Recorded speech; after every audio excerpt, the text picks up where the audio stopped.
Telefony można wyłączyć, bo zapewniamy muzykę w trakcie, także.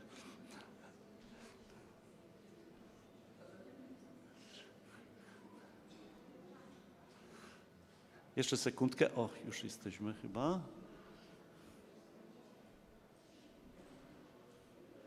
Transmisje na żywo mają swoje prawa.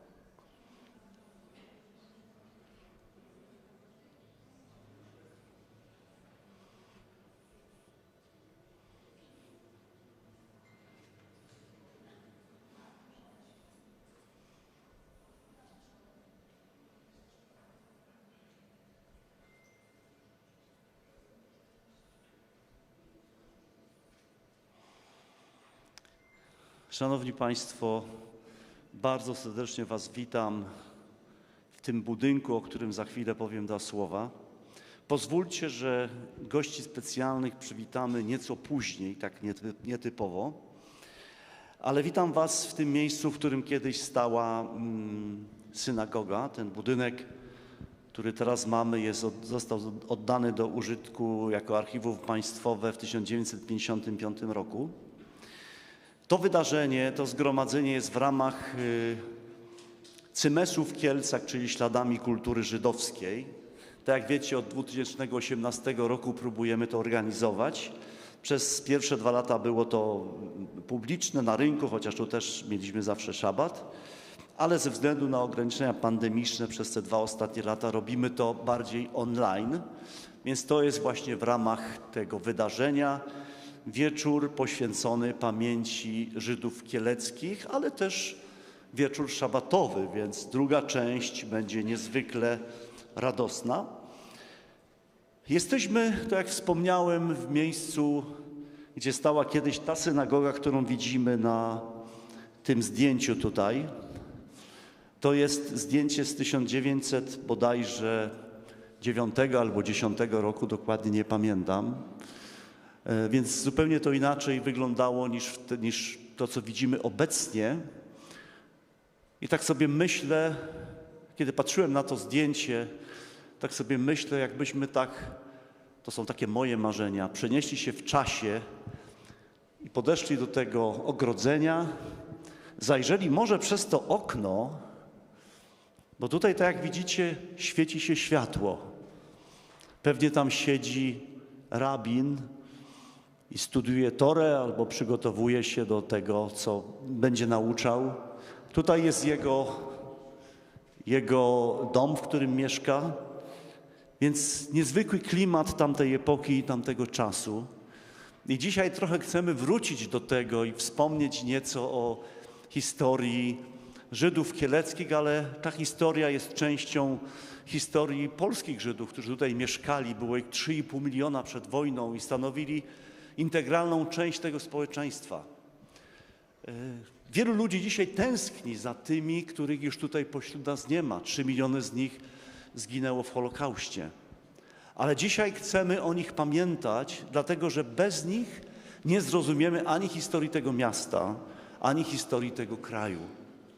W związku z tym na początek chcielibyśmy przedstawić krótką historię Żydów kieleckich. Poproszę o to Jacka Sierkę. Bardzo Cię proszę, Jacku.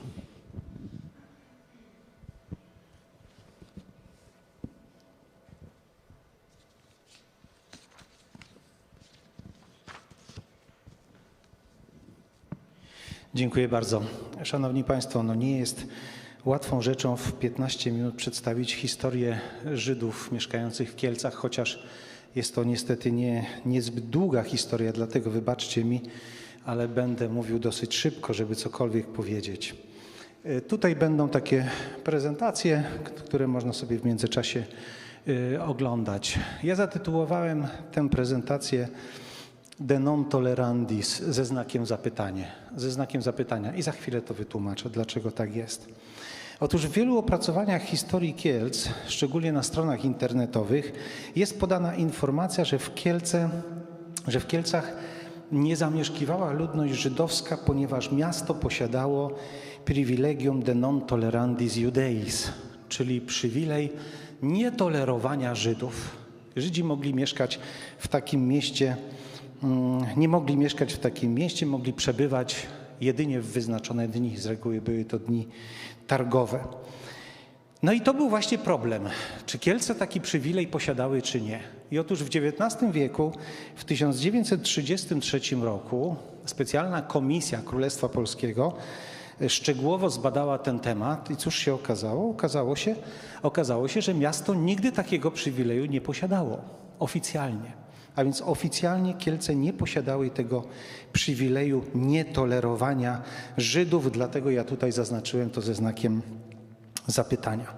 Dlaczego zatem przez wieki praktycznie w Kielcach nie było społeczności żydowskiej?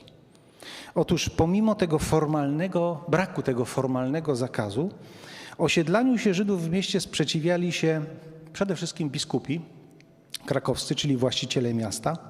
Poza tym kupcy kieleccy, którzy oczywiście w Żydach widzieli swoją konkurencję dla swojej działalności i część mieszkańców miasta, z reguły ta bogatsza część mieszkańców miasta. I dlatego też ten zakaz stał się z czasem, to nietolerowanie Żydów stało się z czasem taką normą prawa zwyczajowego, głęboko zakorzeniając się w świadomości mieszkańców i dlatego wszelkie próby zamieszkania Żydów w Kielcach lub założenia przez nich sklepu, jadłodajni czy warsztatu z reguły spotykały się z ostrym sprzeciwem mieszkańców, który z reguły był respektowany przez władze miasta. I w ten właśnie sposób jakby nie dopuszczano Żydów do zamieszkania, do osiedlania się w Kielcach. Dlatego też Kielce przez wieki pozostawały miastem prowincjonalnym, małym i ubogim. I podstawowym zajęciem ludności tutejszej było rolnictwo. Nie oznaczało to jednak, że Żydzi nie pojawiali się w ogóle w mieście. Kupcy z Chęcin, Daleszyc czy Pińczowa przez wieki brali udział w cotygodniowych jarmarkach, choć ich pobyt w mieście nie zawsze był mile widziany. Ciekawą taką wzmiankę o Kielczanach właściwie znalazłem w pamiętniku sandomierskim z roku 1829. Tak opisywano Kielczan tam. Mieszkaniec tutejszy jest ciężki, leniwy i na małym przystający. Nigdzie podobno bardziej rękodzieła i handel w zaniedbanie nie poszły, jak w tym mieście. Ciekawa opinia o Kielcach, o Kielczanach. Dlatego też miasto zaopatrywali kupcy żydowscy z Chęcin, Pińczowa, Chmielnika, Daleszyc, a nawet z Wiślicy i Włoszczowy. Kiedy Sejm Czteroletni zdecydował w 1789 roku o zmianie właściciela miasta, wówczas Kielce przeszły z rąk biskupów krakowskich na skarb państwa, miasto liczyło około 1500 mieszkańców. I były tutaj 252 domy, a w tym zaledwie 6 murowanych. A myślę, to wiele mówi o kondycji tego miasta. Chociaż miasto stare. I taka pierwsza zasadnicza zmiana dotycząca osadnictwa żydowskiego w Kielcach nastąpiła właśnie w 1833 roku, kiedy to Rada Administracyjna Królestwa Polskiego zezwoliła Żydom na stałe osiedlanie się w mieście, ponieważ dzięki temu powiększy się i ozdobi miasto nowymi budowami, nabierze w handlu większego życia i ruchu. Taka była intencja. Wykonanie tej decyzji powstrzymał jednak opór Kielczan, przede wszystkim bogatszych mieszkańców miasta. Ludność uboższa, co ciekawe, nie uważała Żydów za dobrych handlowców, oferujących atrakcyjny towar po korzystnych cenach.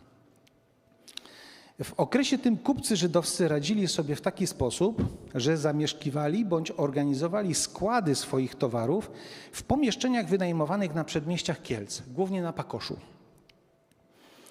Mimo zakazów i ograniczeń w 1838 roku prawo do stałego pobytu w mieście miało 9 Żydów, a w 1842 6 rodzin, czyli łącznie 32 osoby. A więc mimo tych wszystkich ograniczeń i zakazów liczba ludności żydowskiej wzrasta. Prawda była taka, że mieszkania wynajmowali Żydom kieleccy mieszczanie, a władze miasta temu sprzyjały, czerpiąc z działalności żydowskich kupców i rzemieślników znaczne korzyści, ponieważ oferowali oni towary i usługi znacznie lepsze i w niższych cenach. I w ten sposób, taka ciekawostka, ulice miasta brukował Alojzy Greensberg, a firmy Moszkowicza, Reitzmana i Rosenberga budowały kielecki ratusz. Pomimo tych wszystkich ograniczeń. Od 1855 roku zgodę na zamieszkanie w Kielcach otrzymywali również Żydzi powracający ze służby wojskowej. Chociaż mieszkańcy Kielc nadal pisali do władz petycję o usunięcie Żydów z miasta i były one uwzględniane jeszcze do roku 1860. Sytuacja zaczęła ulegać zmianie w okresie poprzedzającym wybuch Powstania Styczniowego. Popularne stały się postulaty integracji polsko-żydowskiej w opozycji do rosyjskiego zaborcy. I w tej sytuacji carat postanowił wprowadzić równouprawnienie Żydów. Na mocy ukazu z 24 maja 1862 roku przyznano im pełną swobodę w wyborze osiedlania i prowadzenia działalności gospodarczej w Kielcach. I wtedy właśnie w mieście zaczęła szybko rosnąć społeczność żydowska. W 1872 roku w Kielcach zamieszkiwało 505 Żydów już, a pod koniec wieku było już ich około 3000. Miasto ożyło gospodarczo, przybywało sklepów, żydowscy przedsiębiorcy rozwinęli na dużą skalę eksploatację surowców naturalnych, z których produkowano materiały budowlane. W branży tej szczególnie wyróżniała się znana i bogata rodzina Zagajskich, właścicieli kamieniołomu Wietrznia. Dużym impulsem w rozwoju żydowskiego osadnictwa była decyzja o budowie kolei z Dęblina do Dąbrowy Górniczej przez Kielce. Tutaj Kielczanie naprawdę wykazali się wielką determinacją i doprowadzili rzeczywiście do tego, że kolej przebiegała przez miasto. W 1876 roku ta decyzja została podjęta i w ciągu kilku lat liczba ludności żydowskiej wzrosła z 1059 do 2640, a więc nastąpił taki gwałtowny wzrost w tym momencie. Przełom XIX i XX wieku był okresem dynamicznego rozwoju Kielc. Nie tylko ludność żydowska, również i tutaj Kielce rozwijały się. Liczba ludności do roku 1905 potroiła się do blisko 30 000, natomiast liczba żydowskich mieszkańców Kielc wzrosła czterokrotnie do 10 587 osób. Na wielką skalę rozwinęło się rzemiosło i chałupnictwo oraz zaczęły powstawać, co ciekawe, zakłady przemysłowe, których wcześniej w Kielcach w ogóle nie było. I ja tylko podam tutaj przykłady, kilka takich najważniejszych, najciekawszych przykładów. Piece wapienne i kamieniołom Wietrznia, czyli Abraham Zagajski, kamieniołom Międzygórze, Mendel Lipszyc, kamieniołom Kadzielnia, Juda Erlich, fabryka cementu portlandzkiego, huta szkła Leonów, cegielnia, tartaki, garbarnie skór surowych i inne. Tych zakładów było o wiele więcej. Natomiast po odzyskaniu niepodległości takie najbardziej znane to spółka Ludwików, czyli wyroby metalowe, tartak i fabryki mebli Henryków, kamieniołom w Sitkówce, kamieniołom Ślichowice i wiele, wiele innych. Oczywiście przez cały ten czas rozwijał się też handel żydowski. W 1926 roku w rękach żydowskich było już 60% wszystkich placówek handlowych. I w tym, ja podam te liczby, bo dla mnie one były bardzo ciekawe. 189 sklepów spożywczych, 17 jatek z wołowiną, 36 piekarni. Nie wiem, ile teraz jest piekarni w Kielcach, ale myślę, że nie ma 36. 13 owocarni, 6 sklepów z kaszą, 29 piwiarni, 32 herbaciarnie. Nie chodzę po herbaciarniach dzisiaj, ale myślę, że nie ma w Kielcach 32 herbaciarni, 2 restauracje i 8 jadłodajni. Ja oczywiście mówię tylko o tych żydowskich. 42 sklepy z galanterią, 13 sklepów z gotowymi ubraniami i 5 księgarni. Liczby dosyć imponujące. Teraz troszeczkę jakby z innej dziedziny. W 1903 roku po dwuletniej budowie otwarto synagogę. Właśnie tę, którą tutaj Państwo widzicie. Było to wydarzenie religijne i symboliczne, ponieważ okazały gmach w środku miasta świadczył bardzo wyraźnie o tym, że społeczność żydowska zapuściła tutaj korzenie. Oprócz tego działało jeszcze kilkanaście domów modlitwy, oprócz tej synagogi, cały czas. I taka ciekawostka. Jednym ze znanych cadyków z Kielc, mającym wielu zwolenników, był Motelet Twerski, zwany Kuzmirerem. I słynął z tego, że nie udzielał żadnych porad za darmo. Dlaczego? Ponieważ twierdził, że nieopłacane prośby nie są warte zawracania głowy Panu Bogu. Równolegle z życiem religijnym rozwijało się też życie polityczne. Wśród młodzieży sympatię zdobywał właściwie głównie syjonizm. W 1902 roku odbyło się pierwsze spotkanie zwolenników tego ruchu. Równocześnie tworzyły się zręby popularnej wśród Żydów PPS. Rozwijał się też Bund, czyli taka antysyjonistyczna, lewicowa partia. W Kielcach działało dobrze rozwinięte szkolnictwo żydowskie. Szkół było więcej, podam tylko dwa przykłady. Do najpopularniejszych szkół należało powstałe w 1918 roku gimnazjum gminy wyznaniowej dla chłopców, w którego murach kształciło się około 200 osób, a wśród żeńskich placówek uznaniem cieszyła się 8-klasowa szkoła Wolamanów, do której uczęszczało 400 dziewcząt. Znaczący też był wkład kieleckich Żydów w upowszechnienie kultury, oświaty. Można by tutaj wiele przykładów podawać, ale taką ciekawostkę wam przedstawię. Taką barwną i znaną w Kielcach postacią był Icek Hitler. Całe życie handlował książkami, choć nie potrafił czytać ani pisać po polsku. Hitlera znali i lubili kieleccy uczniowie, szanowali nauczyciele. Oprócz książek można było u niego nabyć wiele innych rzeczy przydatnych uczniom. Ponoć na starość często lubił powtarzać: żebym to ja wiedział, że ten Składkowski, co u mnie portki stare kupował, będzie premierem.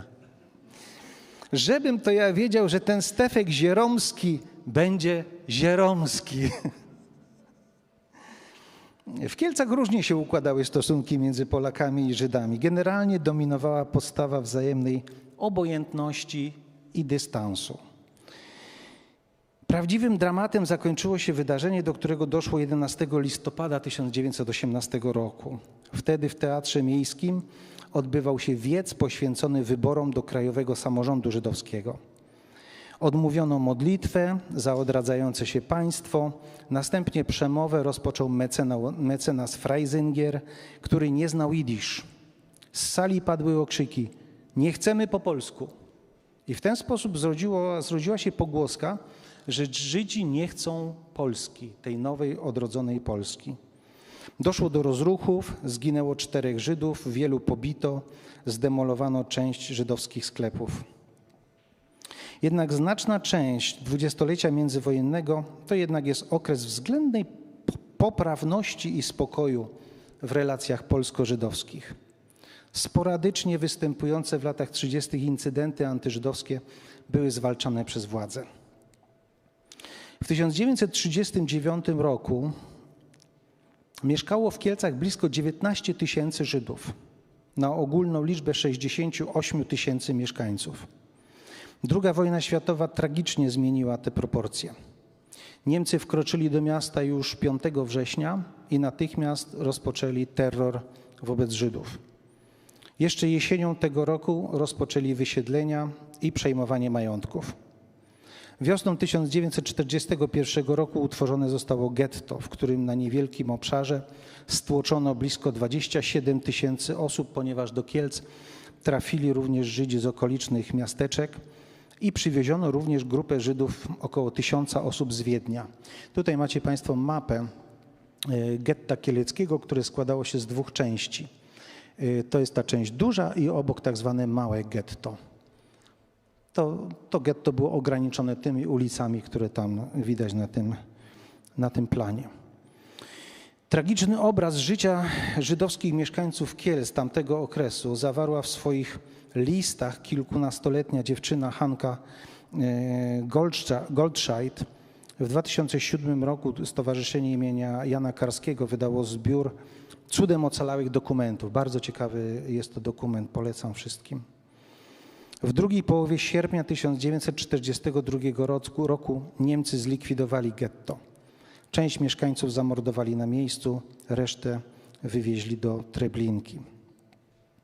Tutaj na tym zdjęciu są bardzo ciekawe, rzadko spotykane ujęcia właśnie wejścia do kieleckiego getta.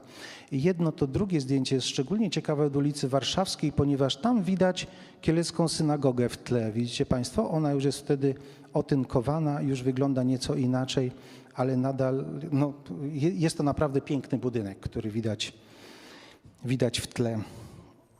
Z blisko 20 000 kieleckich Żydów zakończenia wojny dożyło około 500.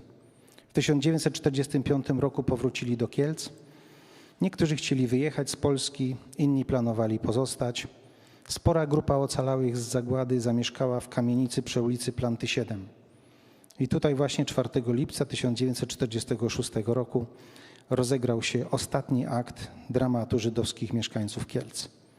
I w wyniku antyżydowskich zajść, tak zwanego pogromu kieleckiego, życie straciło około 40 osób, 42 osoby. Po 1946 roku w mieście pozostała jedynie garstka osób narodowości żydowskiej. Reszta wyjechała, zabierając ze sobą różne wspomnienia, nie tylko te najgorsze. Z niektórymi z nich mieliśmy przywilej się spotkać i to oni właśnie pomogli nam rozpocząć na nowo budowanie relacji polsko-żydowskich.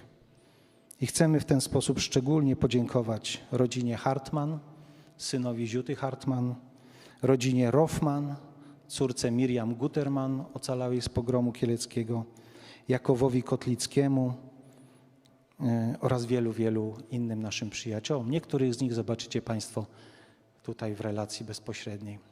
Dziękuję serdecznie.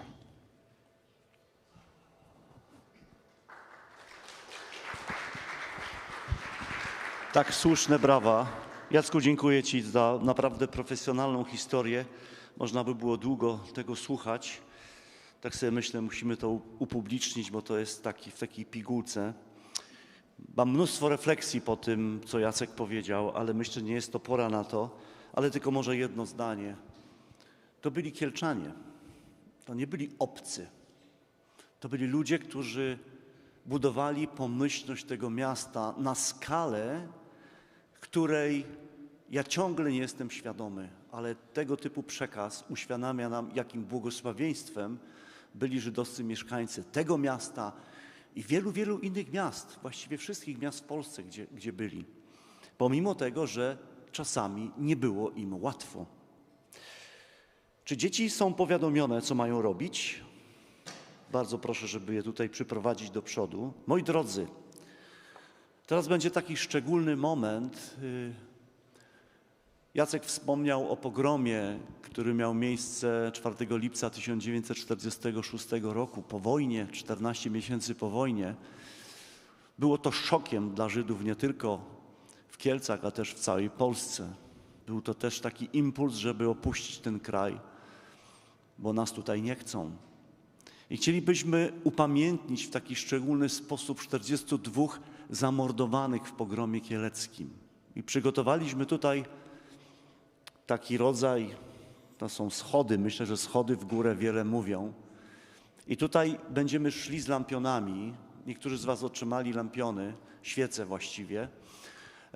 I po prostu zrobimy taki pochód, taki rodzaj procesji, żeby te lampiony tutaj złożyć. Poproszę Anię Gulbę, która będzie odbierała od Was te świece i będzie układała tutaj na tych schodach. Zróbmy to z powagą, będzie nam towarzyszyć odpowiednia muzyka do tego, ale to jest ten moment, żeby uczcić pamięć w ten sposób Żydów kieleckich. Więc możecie zapalić sobie te lampiony i bardzo prosimy tutaj, Ania, jeżeli możesz. Okej.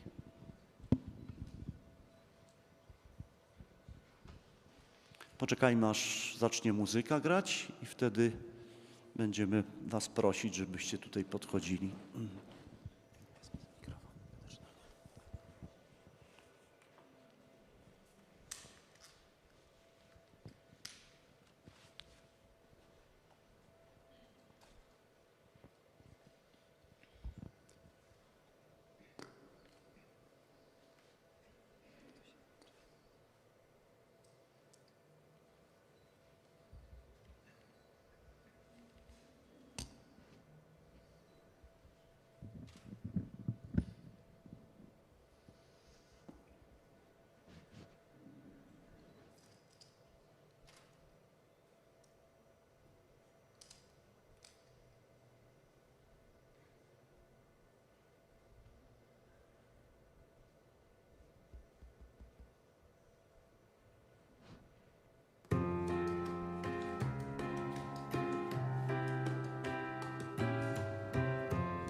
Abram Adler, Israel Eizenberg, Eliasz Albert, Izrael Baruch, Chaim Baszysta, Bajla Gertner, Bajla Gurszt, Pola Gutwurce, Flora Tuczka, Leisor Halunda, Abram Interbraum, Herstka Weinrib, Weinberg, nazwisko nieznane, Wundeler, nieznanego imienia, Feivel Zoberman, Zofia Zilderberg, Rachela Zondberg, Naftali Titelblaum, Dr Seweryn Kapłan, Mojżesz Morawiec, Mendel Mikołowski, Apolonia Sowińska, Sile Sokołowski, Tuczko Samborski, Dawid Fajnkufer, Adas Fisz, Regina Fisz, Dawid Szulim Płotno, Estela Rosowska, Berl Friedman,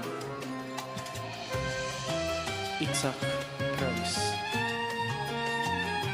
Kos nieznanego imienia, Samuel Karp, Herschel Kersz, Szaja Kersz, Rabinor nieznanego imienia, Izrael Brączka, Szlama Retzmann, Szulmanowa, Fania Schumacher, Mojżesz Sztunka, Więzień Oświęcimski B 2969.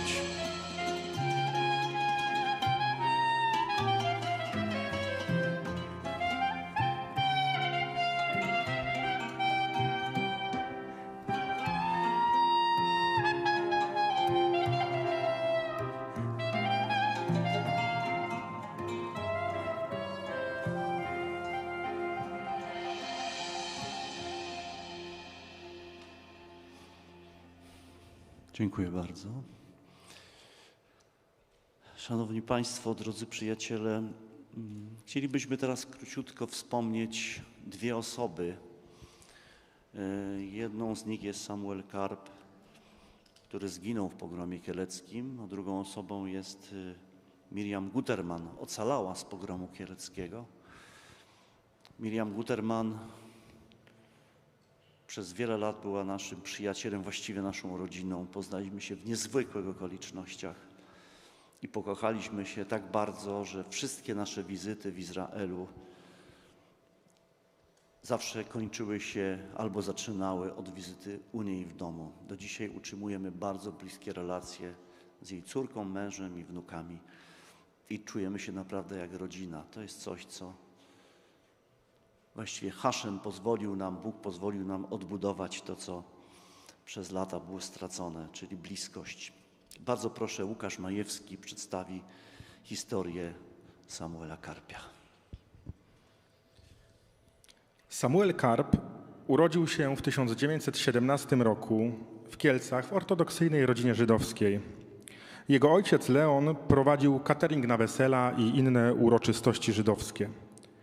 Po pakcie Ribbentrop-Mołotow i po podziale Polski Samuel, który przebywał w więzieniu za działalność polityczną, został uwolniony i wraz z wieloma Żydami wysłany w głąb Rosji.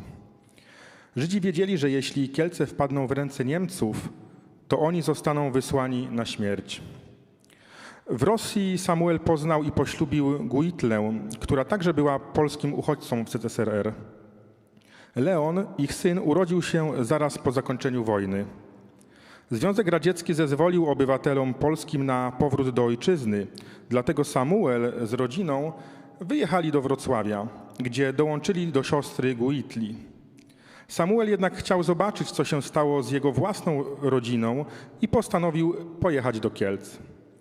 Zostawił we Wrocławiu żonę z siostrą i dzieckiem. Będąc w Kielcach, dołączył do grona ocalałych uchodźców powracających z obozów koncentracyjnych, którzy skupili się przy ulicy Planty nr 7. Zginął w pogromie 4 lipca jako jedna z 42 ofiar. Pozostawił wdowę i roczne dziecko. Miał wtedy zaledwie 29 lat. Dziękuję, Łukaszu, bardzo serdecznie. Historia Miriam Guterman, Beatka Długosz. Miriam Guterman urodziła się w Kielcach w 1921 roku. Przed wyjazdem z Polski nosiła nazwisko Maria Machtengier. Urodziła się w budynku przy ulicy Planty 7, gdzie w 1946 roku doszło do pogromu kieleckiego. Wychowywała się w tym domu aż do czasu, kiedy Niemcy przejęli budynek w czasie wojny. Na jej oczach hitlerowcy rozstrzelali prawie całą jej rodzinę, a Polacy zamordowali jej brata, gdy ten w czasie wojny zmieniał kryjówki. Podczas pogromu 4 lipca 1946 roku przebywała w kamienicy na Plantach. Była świadkiem bicia i zabijania Żydów przez ludność polską. Oprócz zabijania ludzie grabili z mieszkania Żydów wszystko, co tylko się dało. W pomieszczeniach pełno było porozrzucanej żywności. Przeżyła dzięki aryjskim papierom z czasów wojny i woźnemu, który zasłaniając ją ciałem, z krzyżem w dłoni powtarzał jej: nic ci się nie stanie, przeżyjesz. Jezus ci pomoże. Po pogromie postanowiła opuścić Polskę, choć jak sama przyznawała, uczyniła to z ciężkim sercem. Czuła się Polką. Niestety mimo silnego związku z krajem wiedziała, że nie będzie miała tu życia. Władze nie chciały jej pozwolić na wyjazd. Zgodę na niego uzyskała dopiero po kilku latach. Dziękuję bardzo, Beatko. Taka jedna myśl, pozwólcie Państwo, zapamiętałem Miriam Guterman jako osobę, miała wiele niezwykłych cech, była niezwykle kreatywną i bardzo bezpośrednią osobą, ale o jednej rzeczy zawsze będę pamiętał. Nosiła w sobie dwie emocje. Jedną z nich był ból na wspomnienie tego, co stało się w Kielcach 4 lipca. Ból z powodu rany, która została zadana przez domowników, a z drugiej strony nieprawdopodobną miłość do Polski. Jak ona te dwie rzeczy godziła, czy te dwie emocje, czy dwa usposobienia godziła, nie wiem, ale to wszystko w zależności od tego, o czym rozmawialiśmy. I myślę, że może to być taka reprezentatywna osoba, która mówi o uczuciach wielu Żydów, którzy musieli stąd wyjechać, a chcieli tu być. Także będziemy pamiętać o niej tak długo, jak będziemy długo żyć i myślę, następne pokolenia też. W 1948 roku rabin Izrael Halevi Herzog ułożył, jak wiemy, to jest rok powstania, odrodzenia się państwa Izrael, ułożył modlitwę za państwo Izrael. Po raz pierwszy widziałem tę modlitwę 19 maja tego roku, czy słyszałem ją,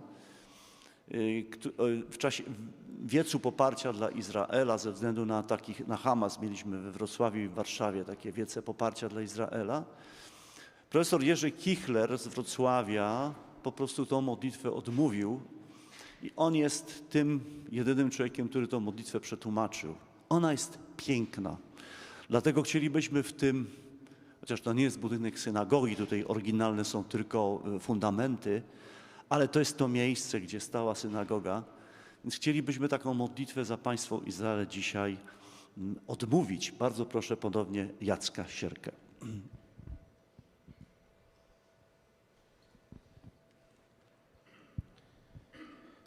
Modlitwa za państwo Izrael. Nasz Ojcze, który jesteś w niebiosach, opoko Izraela i jego Zbawco. Błogosław państwo Izrael, pierwszy znak naszego zbawienia. Osłaniaj to państwo pierścieniem swej dobroci oraz rozepnij nad nim osłonę pokoju Bożego. Ześlij Twe światło i prawdę na jego przywódców, ministrów i doradców i obdarz ich dobrą radą w obliczu Twej obecności. Umocnij obrońców naszej świętej ziemi. Daj im, nasz Boże, dziedzictwo zbawienia. Zapewnij im ozdobę zwycięstwa, aby zaprowadzić pokój na ziemi Izraela, tak żeby zapewnić wieczną radość jej mieszkańcom oraz naszym braciom i całej rodzinie Izraela.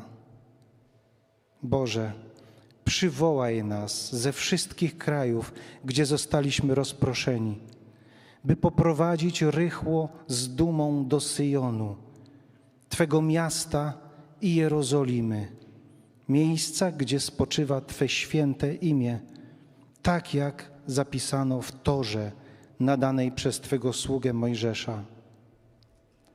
Atoli wygnano Cię na koniec nieba, jednak Adonai, nasz Bóg, zbierze Cię stamtąd i zgromadzi. Adonai, nasz Bóg, wprowadzi nas do ziemi, którą odziedziczyli nasi przodkowie. Tak i my ją odziedziczyliśmy i uczyni nas liczniejszymi niż nasi przodkowie. Boże, zjednocz nasze serca, aby Cię kochały i lękały się Twojego imienia i aby przestrzegały wszystkich słów Twojej Tory. I poślij nam szybko potomka Dawida, Twego męża sprawiedliwego, aby odkupił tych, którzy pragną Twojego zbawienia. Rozbłyśnij w chwalebnym majestacie swojej potęgi nad wszystkimi mieszkańcami świata i niech każda istota, która ma duszę w swej głębi, głosi: Adonai, Bóg Izraela, jest królem, a Jego królestwo panuje nad wszystkimi istotami. Amen. Selah. Amen, amen. Jeszcze taki jeden obraz.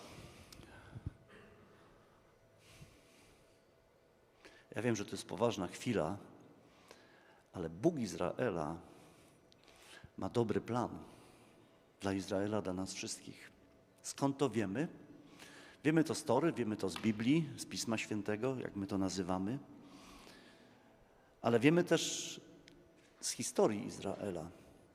I kiedy ja czytam Biblię i natrafiam na taki fragment z księgi proroka Ezechiela, 37 rozdział, to jest, tak pokrótce dla tych, którzy może nie pamiętają, to jest fragment, czy to się taki tytuł, Dolina Wyschłych Kości. I Bóg poprowadził Ezechiela na skraju tej doliny i pokazał mu tą dolinę, która była pełna wyschłych kości i podkreśla, były zupełnie wyschłe.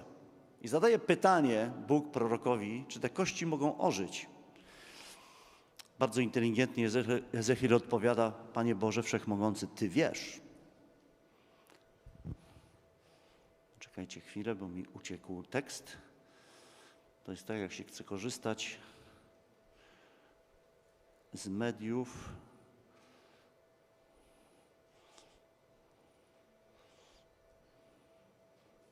W młodym wieku. Okej. I wtedy prorok otrzymał polecenie, żeby prorokować do tych wyschłych kości. I prorokuje. I używa takich słów: przyjdź ożywcze tchnienie z 4 stron i tchnij na tych zabitych, a ożyją. I rzeczywiście coś zaczyna się dziać w tej wizji, w tym obrazie, że kości się łączą ze sobą, potem obrastają ciałem, a potem prorokuj do ożywczego tchnienia i przychodzi ożywcze tchnienie z 4 stron i powstaje, jak jest tutaj napisane, wielka rzesza ludzi. I teraz pomyślmy sobie, drodzy Państwo, o Holokauście. Holokaust jest obrazem wyschłych kości, gdzie naprawdę największa hekatomba w historii Izraela miała miejsce. I tutaj mamy nawet takie stwierdzenie, te kości to cały dom izraelski. I oni mówią, uschły kości nasze, rozwiała się nasza nadzieja, zginęliśmy.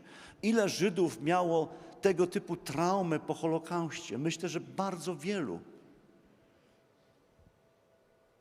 I oto z tych popiołów Oświęcimia, z tych popiołów Holokaustu, jakby ze śmierci do życia, 3 lata po Holokauście, odradza się państwo Izrael wbrew nadziei, wbrew zamysłom Hitlera, wbrew wszystkim wrogom Izraela, którzy tego samego dnia wypowiedzieli wojnę temu nowonarodzonemu dziecku. Dlaczego tak się stało?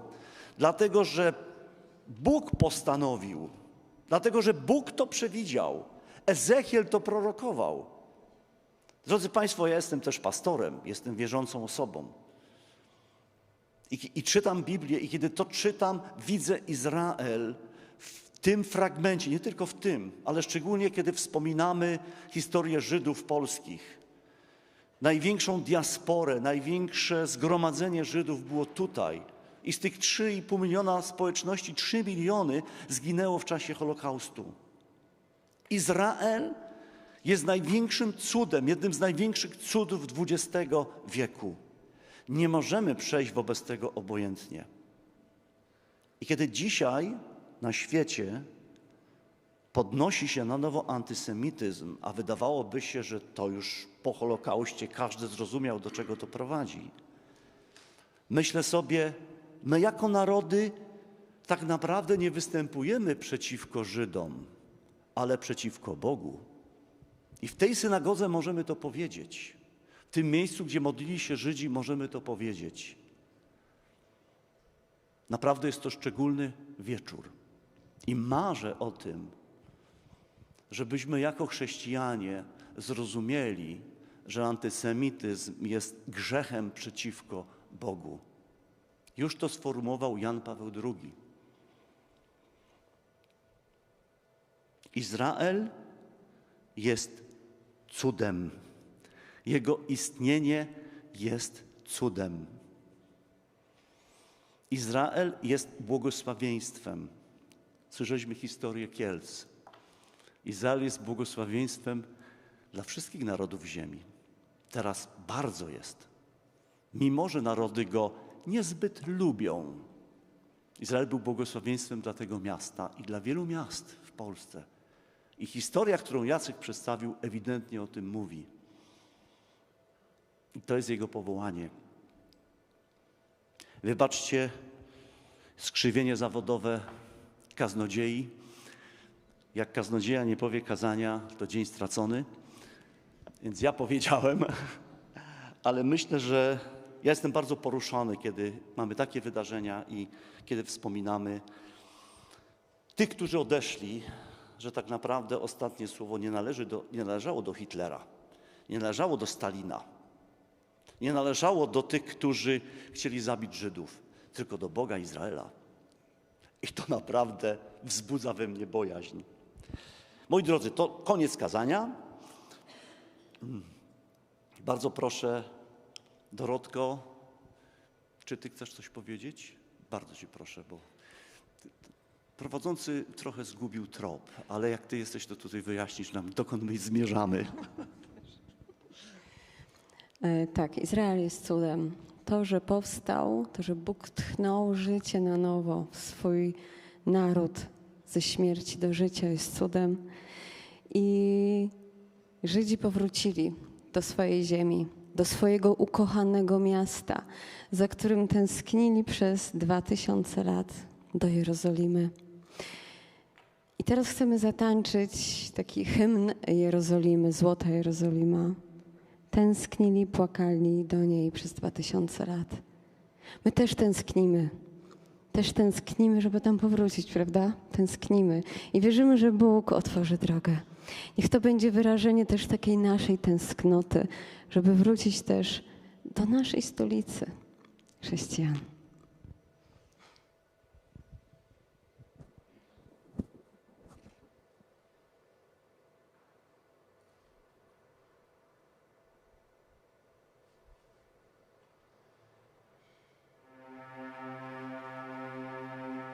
אוויר הרים צלול קיץ וריח אוהלים נישא ברוח ארבעים עם כל פעמונים ופתרדמת אילן ואבן שבויה בחלומה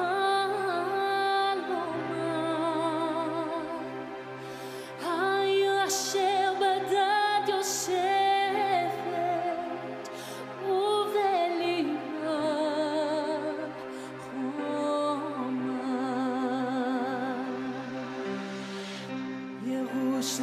ירושלים של זהב ושל נחושת ושל אור, הלא לך שירייך אני כינור. ירושלים של זהב ושל נחושת ושל אור, הלא לך שירייך אני כינור.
Rodka i Kinga,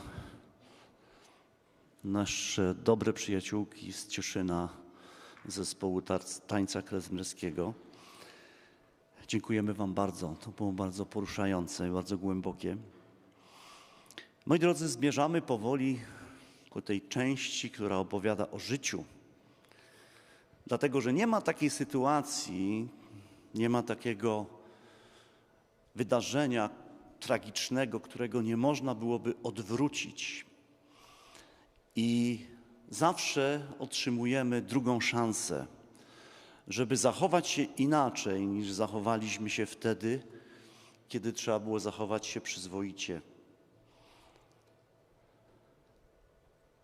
Ale zanim to zrobimy, chciałbym wam przedstawić króciutko naszego ambasadora naszej Fundacji Pojednanie w Izraelu, Igal Even-Ziv, który chciał nam przekazać krótkie pozdrowienia. Dawno się nie widzieliśmy z powodu pandemii, ale to jest człowiek, który jest mistrzem świata w podłączaniu nas z różnymi szkołami, ludźmi ważnymi.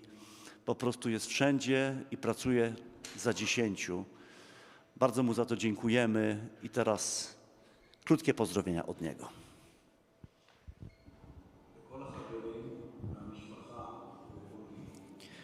Do wszystkich moich przyjaciół i rodziny w Polsce.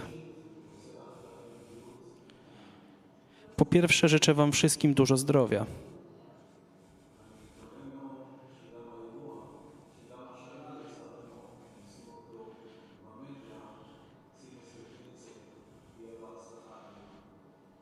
Mam nadzieję, że Cymes w Kielcach, który organizujecie przez media społecznościowe, będzie dużym sukcesem.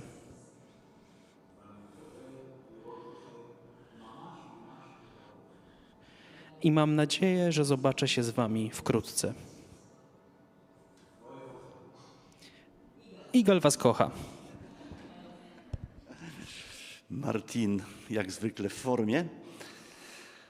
Moi drodzy, więc wracamy do życia.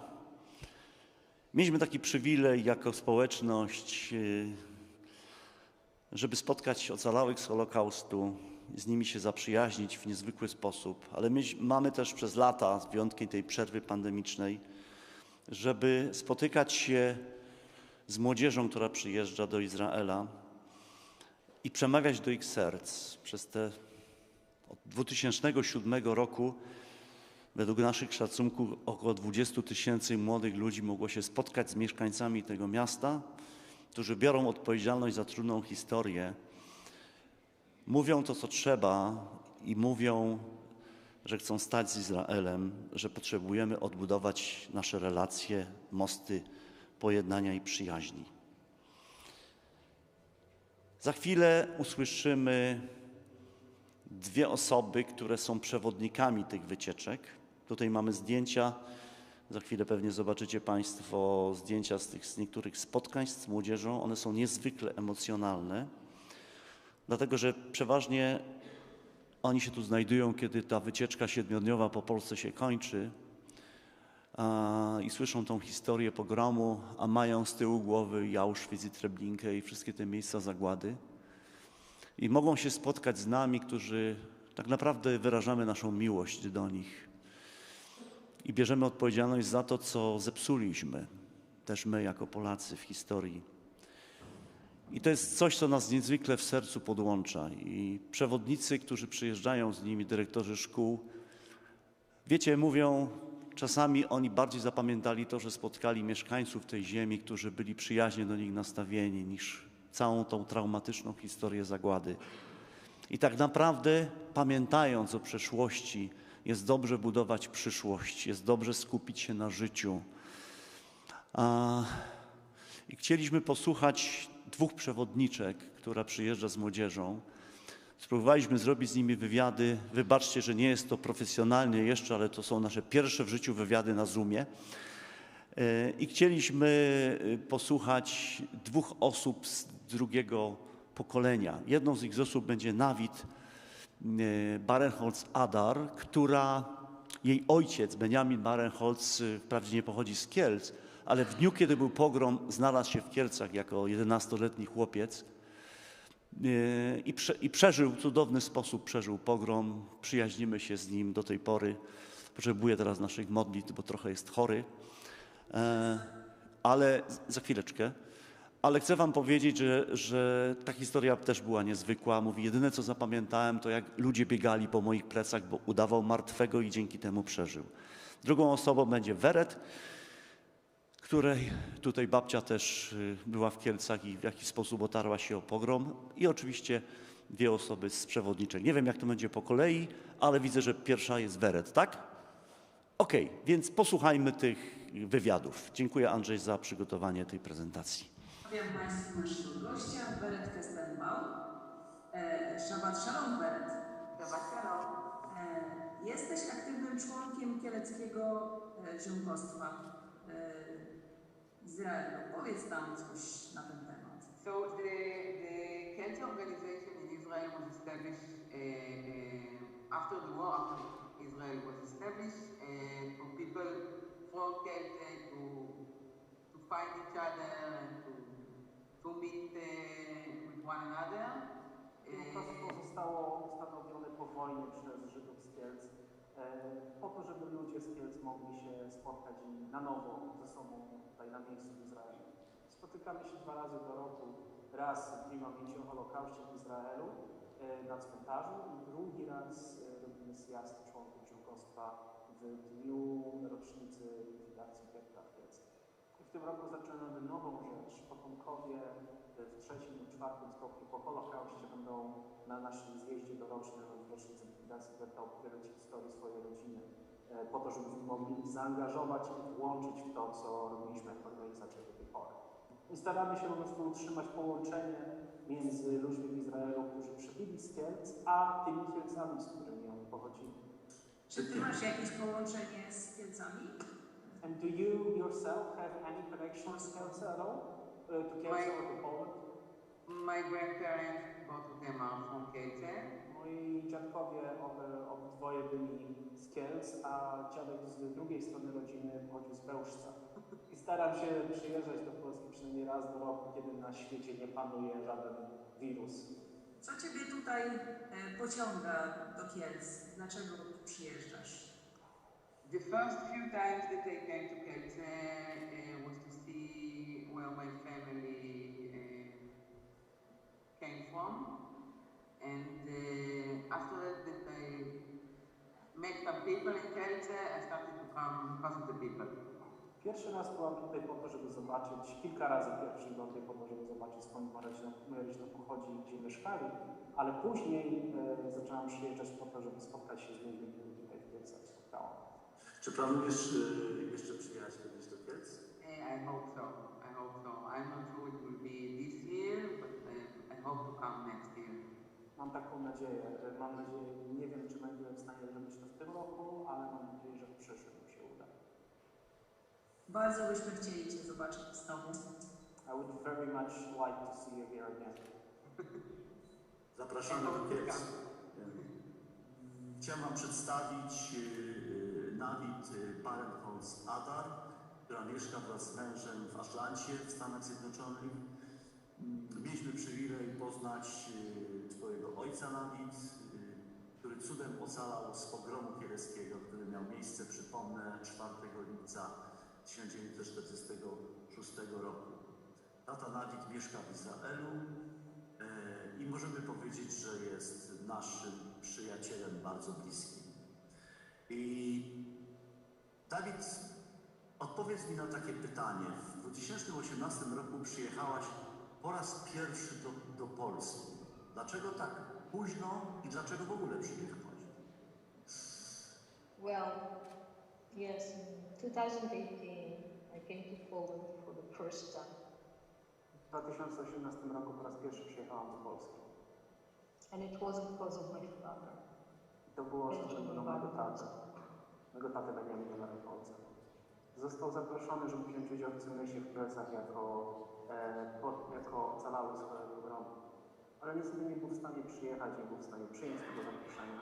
Więc przekonał mnie, żebym to ja pojechała zamiast niego, więc pojechałam. A jakie są twoje wspomnienia z tego pobytu w Polsce, w Kielcach? I came to Poland with no expectations at all. Przyjechałem do Polski kompletnie bez żadnych oczekiwań. Szczerze nie miałem pojęcia, czego się mam spodziewać. Ale byłam zaskoczona tym, jak serdecznie zostałam przywitana. Spotkałam ludzi, którzy otwarli na mnie swoje domy i swoje serca. Było dla mnie niezwykłym zaskoczeniem dowiedzieć się, że są ludzie w Polsce, którzy kochają Izraela i jego lud i chcą zbudować most między dwoma narodami niezależnie od gorzkiej przeszłości. On that trip, I made friends for life and I fell in love. W trakcie tej wycieczki spotkałam przyjaciół na całe życie i zakochałam się. Mogę powiedzieć, że my w tobie się zakochaliśmy też. Thank you. Thank you. Co byś chciała powiedzieć mieszkańcom Kielc czy Polsce, jeżeli coś jest w sercu? Co byś chciała wyrazić, to bardzo cię proszę. I would like to say thank you for being here. Chciałabym powiedzieć dziękuję wam za to, że jesteście tym, kim jesteście. Dziękuję za to, że wierzycie, że może być jaśniejsza przyszłość dla nas. Dziękuję wam za wszystko to, co robicie, żeby mogło do tego dojść. I miss you all and I can't wait for my next visit. Tęsknię za wami wszystkimi i nie mogę się doczekać kolejnej wizyty. Chciałem wam przedstawić kogoś specjalnego z Izraela. Jest z nami Einat Philipson z Gad Javne. Poznaliśmy się w Polsce, kiedy przyjechała z grupą uczniów. Powiedz nam, Einat, jak często przyjeżdżasz do Polski? Well, I've been traveling to Poland since 2005, approximately 3 to 4 times a year. So it's quite a lot, I have to say. Let aside traveling on my own. Przyjeżdżam do Polski od 2005 roku, 2 do 3 razy w roku, więc myślę, że dosyć wiele razy już tutaj byłam. Czasami przyjeżdżam z delegacjami, czasami przyjeżdżam sama. Jak wspominasz te pobyty, te odwiedziny, szczególnie jak jesteś z uczniami? The journey that I lead, as you know, is not easy to comprehend, to say the least. It is hard, both physically and mentally. So people who take this journey are on an emotional roller coaster all the time. Ta podróż, którą ja zabieram tych ludzi, którzy tutaj ze mną, nie jest łatwa zarówno fizycznie, jak i mentalnie. To jest z reguły emocjonalny roller coaster, dlatego że zabieram i jest element pozytywny wspólnego przebywania tutaj w podróży, jak również nawet negatywny, gdy spotykamy się z tym wszystkim, co tutaj jest w stanie znaleźć. W trakcie podróży spotykamy się z historią Polski, historią Żydów w Polsce i jest tutaj bardzo wiele aspektów. Życie przed wojną, w trakcie wojny, po wojnie, życie w miastach, życie wokół sztetu, poza miastami. Więc jest bardzo wiele aspektów, jest to bardzo wielowarstwowa podróż.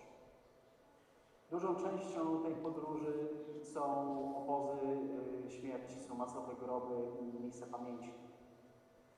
When I plan the route, I always try to include Kielce, since it is about Jewish lives before, during and after the Holocaust. Kiedy ja planuję te podróże, staram się zawsze zawrzeć w naszej drodze Kielce. Dlatego, że w Kielcach mamy bardzo dobry przykład życia żydowskiego przed wojną, w trakcie wojny i po wojnie. I również staram się zawsze skontaktować z Tobą, Edwardzie, prosić Waszą organizację, żebyście przyszli i przemówili, rozmawiali z członkami mojej wycieczki, których prowadzę. Kiedy to robicie, kiedy spotykacie się z nimi, są bardzo wdzięczni, są bardzo poruszeni. Doceniają bardzo to, że nie odwracacie się na przeszłość, że pamiętacie o niej. Doceniają to, że znacie obecną sytuację Izraela i trzymacie rękę na pulsie, ale również daje im nadzieję na to, że może dojść do lepszej przyszłości. Daje im nadzieję na to, że możemy się porozumieć, że możemy stanąć razem, że możemy się pojednać i iść w przyszłość pojednani razem. After they undergo such an emotional turmoil, so most delegation members usually feel better after seeing and hearing you and your group members. Po tym, kiedy te wycieczki przejdą przez tak trudne miejsca, przez te wszystkie emocjonalnie ciężkie doświadczenia, które zdarzają się wcześniej na wycieczce, z reguły bardzo oni doceniają to, że mogą spotkać się z takimi ludźmi jak wy i usłyszeć taki przekaz, jaki macie. through it. Mówią, że jest dobrze dowiedzieć się, że nie wszyscy na świecie ich nienawidzą. Że nie wszyscy ludzie na świecie czy w Polsce są wobec nich wrodzy i to naprawdę podnosi ich morale, podnosi ich ducha. Widać wasze uśmiechnięte twarze i przytulić się z wami i przywitać się z wami jest coś, co naprawdę ociepla ich serca, jakby podnosi ich na duchu przed podróżą powrotną do domu. Bardzo dziękujemy, że nam zaufaliście i że możemy w ten sposób się z wami spotykać. Tym bardziej, że Kielce mają trudną przeszłość pogromu powojennego. That is why meeting you there after the cemetery or after they hear the story brings smiles to their faces. You know, it elevates their spirits, as I said before. So thank you very, very much. I also appreciate what you're doing and the time that you put into it and the heart that you put into it. I do not take anything for granted, so thank you. Dziękuję bardzo. Proszę bardzo. Jest to dla mnie jest tym bardziej ważne, że po tych wszystkich trudnych doświadczeniach tej wycieczki po Polsce historycznej, oni są w stanie dostać coś pozytywnego i być podniesionymi na duchu i wyjechać tutaj bardziej z nadzieją niż przygnębieni, więc ja wam bardzo dziękuję za to, co robicie. Bardzo dziękuję, że mam możliwość spotykania się z wami. Dziękuję bardzo, Toda Rabba. Toda Rabba. Jest naszym wielkim przywilejem mieć z nami dzisiaj Hawę Alter, jedną z przewodniczek, która przyjeżdża jako przewodnik po Polsce dla klubu z Izraela. Hawa, dzień dobry, witaj. Dzień dobry, dzień dobry. Jak często odwiedzasz Polskę z grupami z Izraela?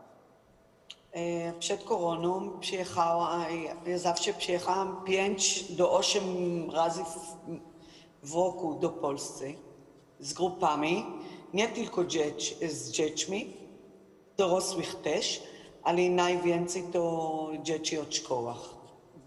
Jakie masz wspomnienia odnośnie tych wycieczek? Jaka jest reakcja tej młodzieży? Tak.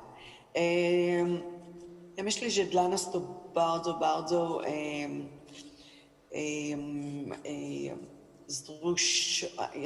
nie wiem jak to powiedzieć, ale dzieci wracają bardzo wzruszone od tych miejscach, ale mówią, że to bardzo ważne dla nich przyjechać do Polski i zobaczyć to, rozmawiać na tej historii, ale w tych authentic, jak mówi się po polsku, authentic places. Autentyczne miejsca.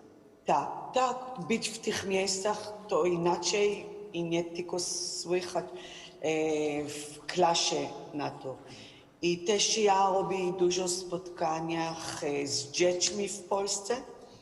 Moje grupy zawsze mają spotkanie z dziećmi, ale też spotkanie, że dorosłych, że mają dialogi z nami i mamy, tak jak u was, zawsze jak ja przyjeżdżam do Kielce, to ja zrobię takie spotkanie z wami, tak jak ja zrobię w szkole z dziećmi. Dla mnie to bardzo ważne. Następne pytanie. Jak takie spotkania z ludźmi, którzy żyją w tej chwili w kraju? Spotkania, no głównie nas interesują spotkania z Kielczanami, ale jak ogólnie tego typu spotkania, jaki one mają wpływ na młodzież, na dorosłych? Jaka jest reakcja? Zawsze przyjeżdżamy, ja zawsze robię takie lekcje na dialogu i na spotkanie z ludźmi, że mieszkają w Polsce, ale obchodzi im od naszej historii, od naszej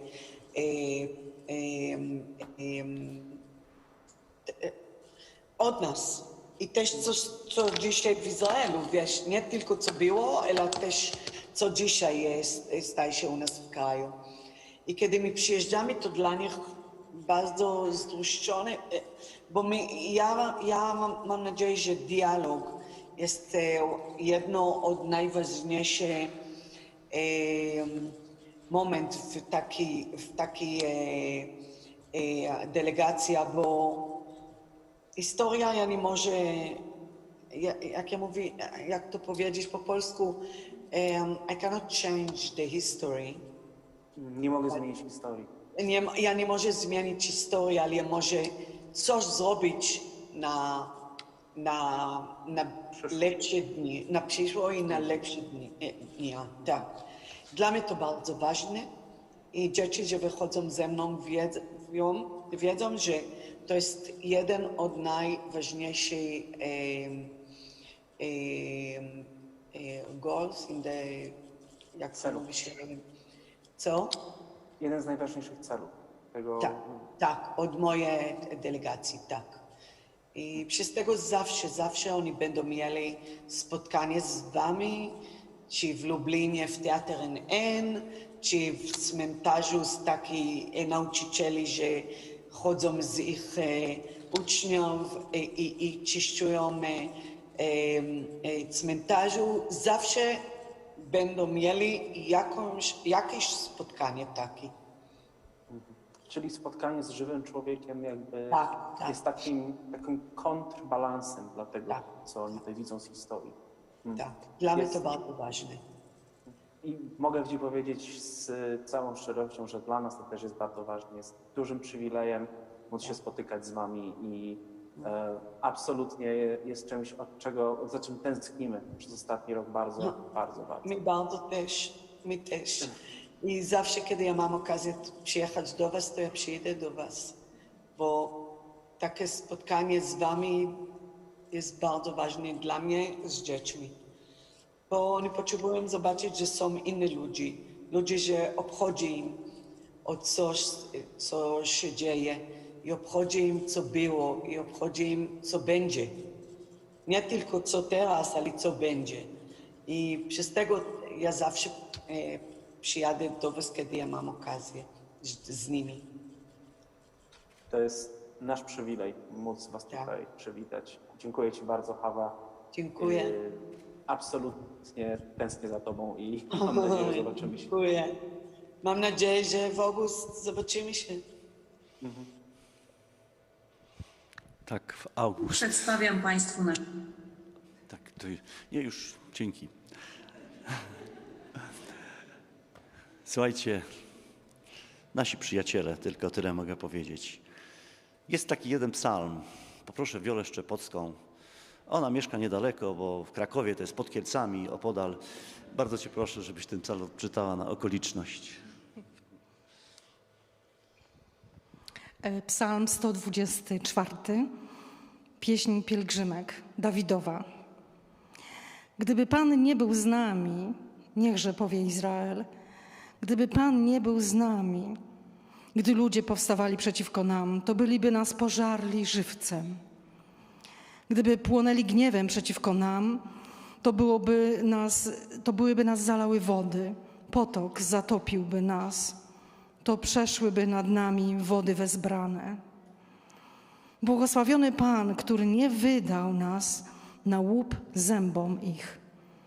Dusza nasza jak ptak umknęła z sidła ptaszników. Sidło się podarło, a myśmy wolni. Pomoc nasza w imieniu Pana, który uczynił niebo i ziemię. Dziękuję, Wiola.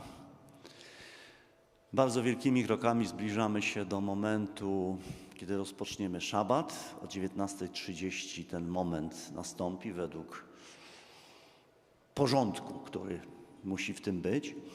Moi drodzy, ale zanim to zrobimy, chcielibyśmy Wam pokazać króciutki film. Niektórzy z Was już to oglądali. To jest film z Cymesu, bodajże 2018. Do Kielc w czasie Cymesu w Kielcach, czyli śladami kultury żydowskiej, wraca żydowskie życie w sposób bardzo dynamiczny i bardzo się z tego cieszymy, dlatego że Kielczanie są bardzo otwarci i mamy mnóstwo uczestników, którzy tańczą z nami, śpiewają, jedzą dobre jedzenie, bawią się z dzieci w ogródku i mamy mnóstwo spotkań, mamy mnóstwo gości z Izraela i nie tylko, zawsze na tym wydarzeniu spotkanie specjalne z tymi potomkami Żydów kieleckich. i po prostu jesteśmy razem jak jedna wielka rodzina. Zobaczmy na ten film, dlatego że to, co zobaczycie szczególnie na kieleckim rynku, chociaż to nie jest tylko na rynku kieleckim się to dzieje, bo również jest Marsz Życia, ale wiecie, zapamiętałem taką jedną panią, Jutę Hartmann. Ona się urodziła w 22 roku, we wrześniu 39, miała 17 lat. I jako młoda dziewczyna stała na rynku, który za chwilę zobaczycie, co się tam dzieje. I stała na rynku, wjeżdżali niemieccy żołnierze do Kielc, okupanci. I to, co było dla niej najbardziej szokujące, to widoczna sympatia mieszkańców do Niemców. Przyszli i zrobią co trzeba. I dzisiaj chcemy wykupić tą historię w taki sposób, żeby właśnie uszanować tych, którzy zginęli w pogromie, ale też uszanować państwo Izrael, uszanować naród żydowski, dlatego że to jest miłe w oczach Boga i ludzi. Dlatego to robimy. Więc zobaczmy, co się działo na tym cymesie.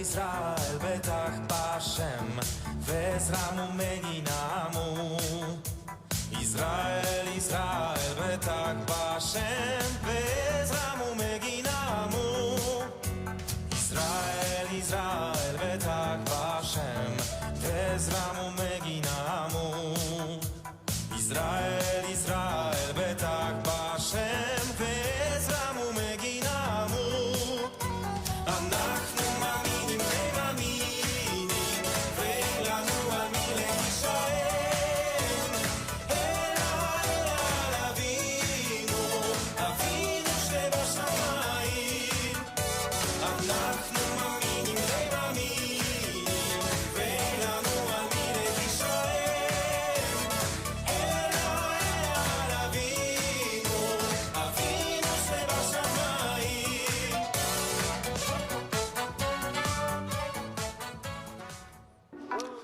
Ten pan, który tańczył na rynku z brodą, to był Jehuda Glik, ówczesny poseł do parlamentu izraelskiego Knesetu, który przyjechał nas odwiedzić. I czy może parlamentarzysta się zachowywać w taki wolny sposób? No może. Jehuda nam to pokazał, więc marzę, żeby tutaj przyjeżdżali polscy posłowie i też tańczyli razem z nim na rynku. Dlaczego nie?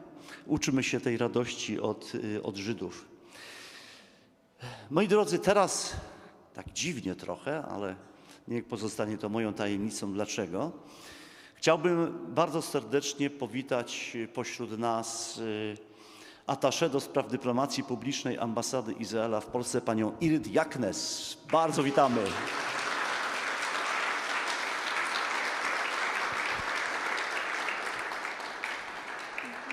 Bardzo proszę Irit o kilka słów.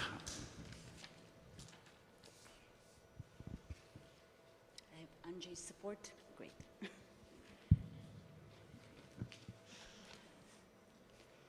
I promised it will be short, so I'll try to keep my promise. Obiecuję, raz, dwa. Raz. Obiecuję, że postaram się utrzymać to przemówienie krótko.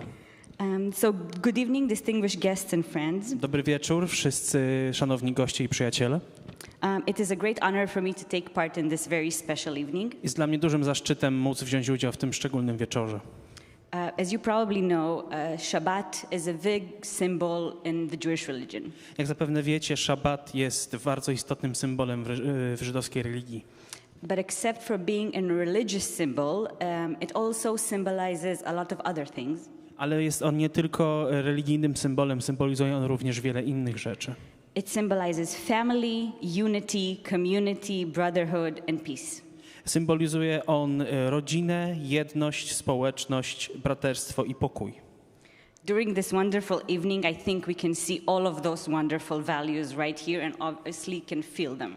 I myślę, że w ciągu tego świetnego wieczoru możemy zobaczyć i poczuć wszystkie te wartości tutaj.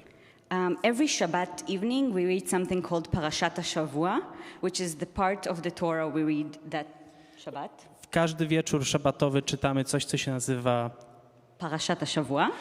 Jest to część Tory, która jest wyznaczona do przeczytania na ten konkretny wieczór szabatowy. I know we'll be talking about the parasha later on, so I'm not doing any spoiler alert. I wiem, że będziemy o parszy na ten wieczór mówić za chwilę, więc nie chcę wam niczego zaspoilerować.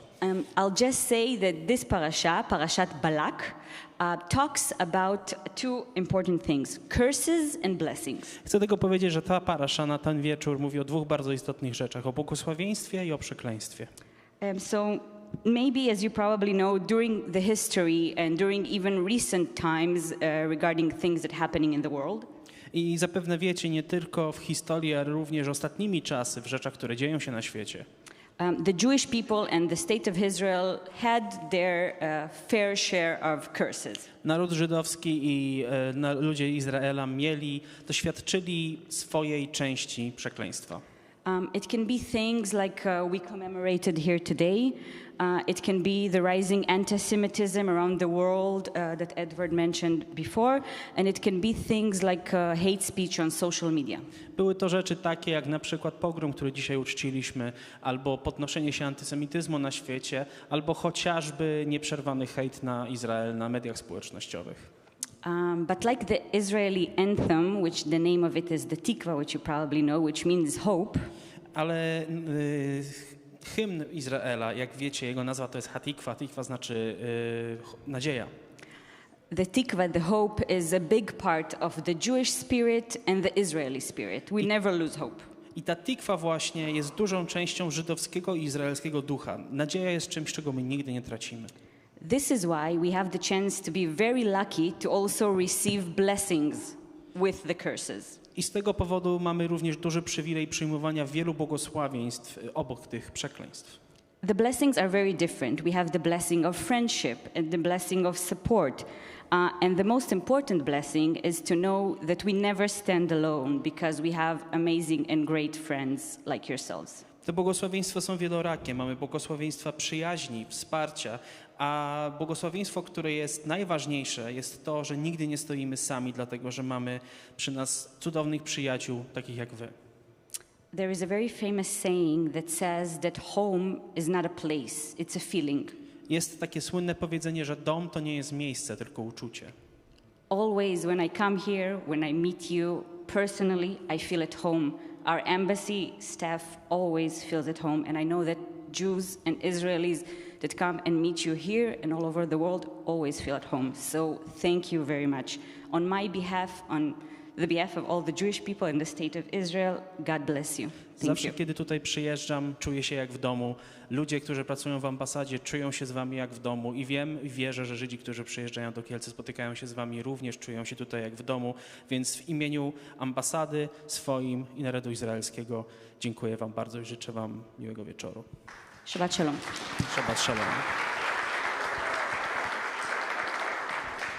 Toda rabba.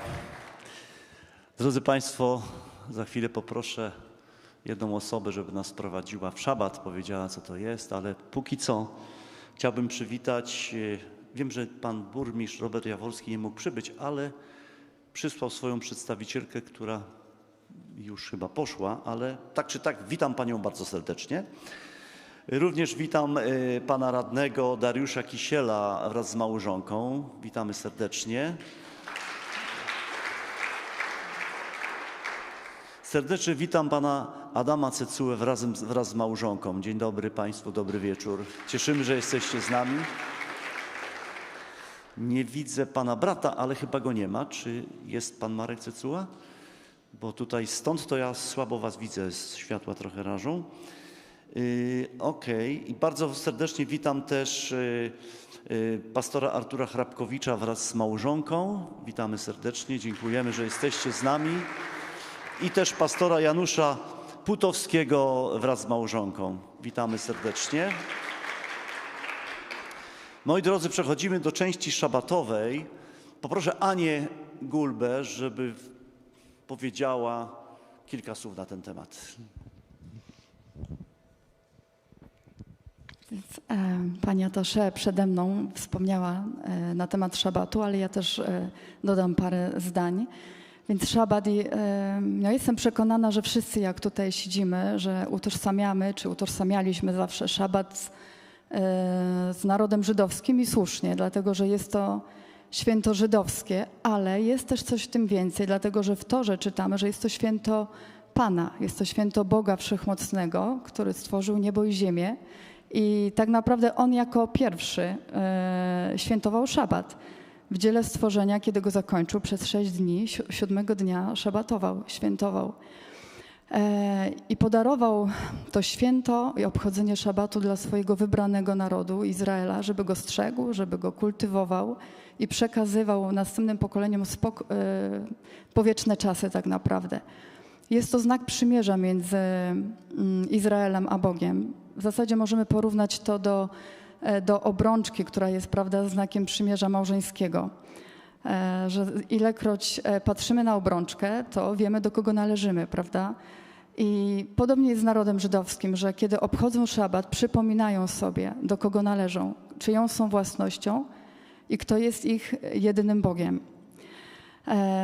Jest jeszcze coś więcej w szabacie, dlatego że Bóg zawsze planował to w ten sposób, że jeżeli coś dawał narodowi żydowskiemu, to po to, żeby potem rozszerzyć to na wszystkie narody, na inne narody, na ludzkość. I tak było z 10 przykazaniami, prawda, kiedy podarował na górze Choreb Mojżeszowi 10 przykazań i 10 przykazań stało się podstawą moralności narodów. Tak samo było z Mesjaszem, tak jak my wierzymy jako chrześcijanie. Podarował go Izraelowi, ale podarował go też dla nas, dla narodów. Także można się spodziewać, że szabat również należy do nas i dlatego dzisiaj byśmy chcieli obchodzić ten szabat, dlatego że wiąże się z nim błogosławieństwo, tak jak w Torze czytamy, że Bóg poświęcił ten dzień i Bóg pobłogosławił ten dzień. I istotą szabatu tak naprawdę jest odpocznienie i świętowanie. Świętowanie ze sobą, z przyjaciółmi, z rodziną, ale też oddzielenie czasu na to, żeby spędzić go ze swoim Stwórcą. Dlatego ciekawe, że Bóg nakazał świętować szabat, to znaczy nakazał nam odpoczywać. Tak jakby znał nas troszkę, że niektórym z nas jest nawet trudno odpocząć. Nie umiemy odpoczywać, bo czujemy się albo winni, że tyle pracy czeka, a ja tu muszę odpoczywać. Także Bóg musiał dać nam przykazanie, odpoczywaj. Ale jest to dobre przykazanie, ja go biorę. Słuchajcie, więc zapraszam do tego, żebyśmy razem teraz weszli w ten szabat, który będzie trwał do jutra, do zachodu słońca. Ale my nie będziemy tutaj do jutra, do zachodu słońca. Jeszcze Irek Czubak coś fajnego chciał nam przekazać. Irek też mieszka pod Kielcami, też w Krakowie. Staram się mieszkać. Dziękuję za zaproszenie, dziękuję, że Pani Atysze wprowadziła w tą porcję Tory, jakim jest Balak. Słuchajcie, ja z perspektywy swojej, czyli narodów, chcę się dzisiaj zanurzyć w te dziedzictwo. Myślę sobie o tej synagodze. W tej synagodze się cały czas ta porcja Tory czytała. To znaczy czytali ją Żydzi. To tętniło w Polsce. W ogóle to jest świetny przykład tego, żeby właśnie czytać w rodzinach.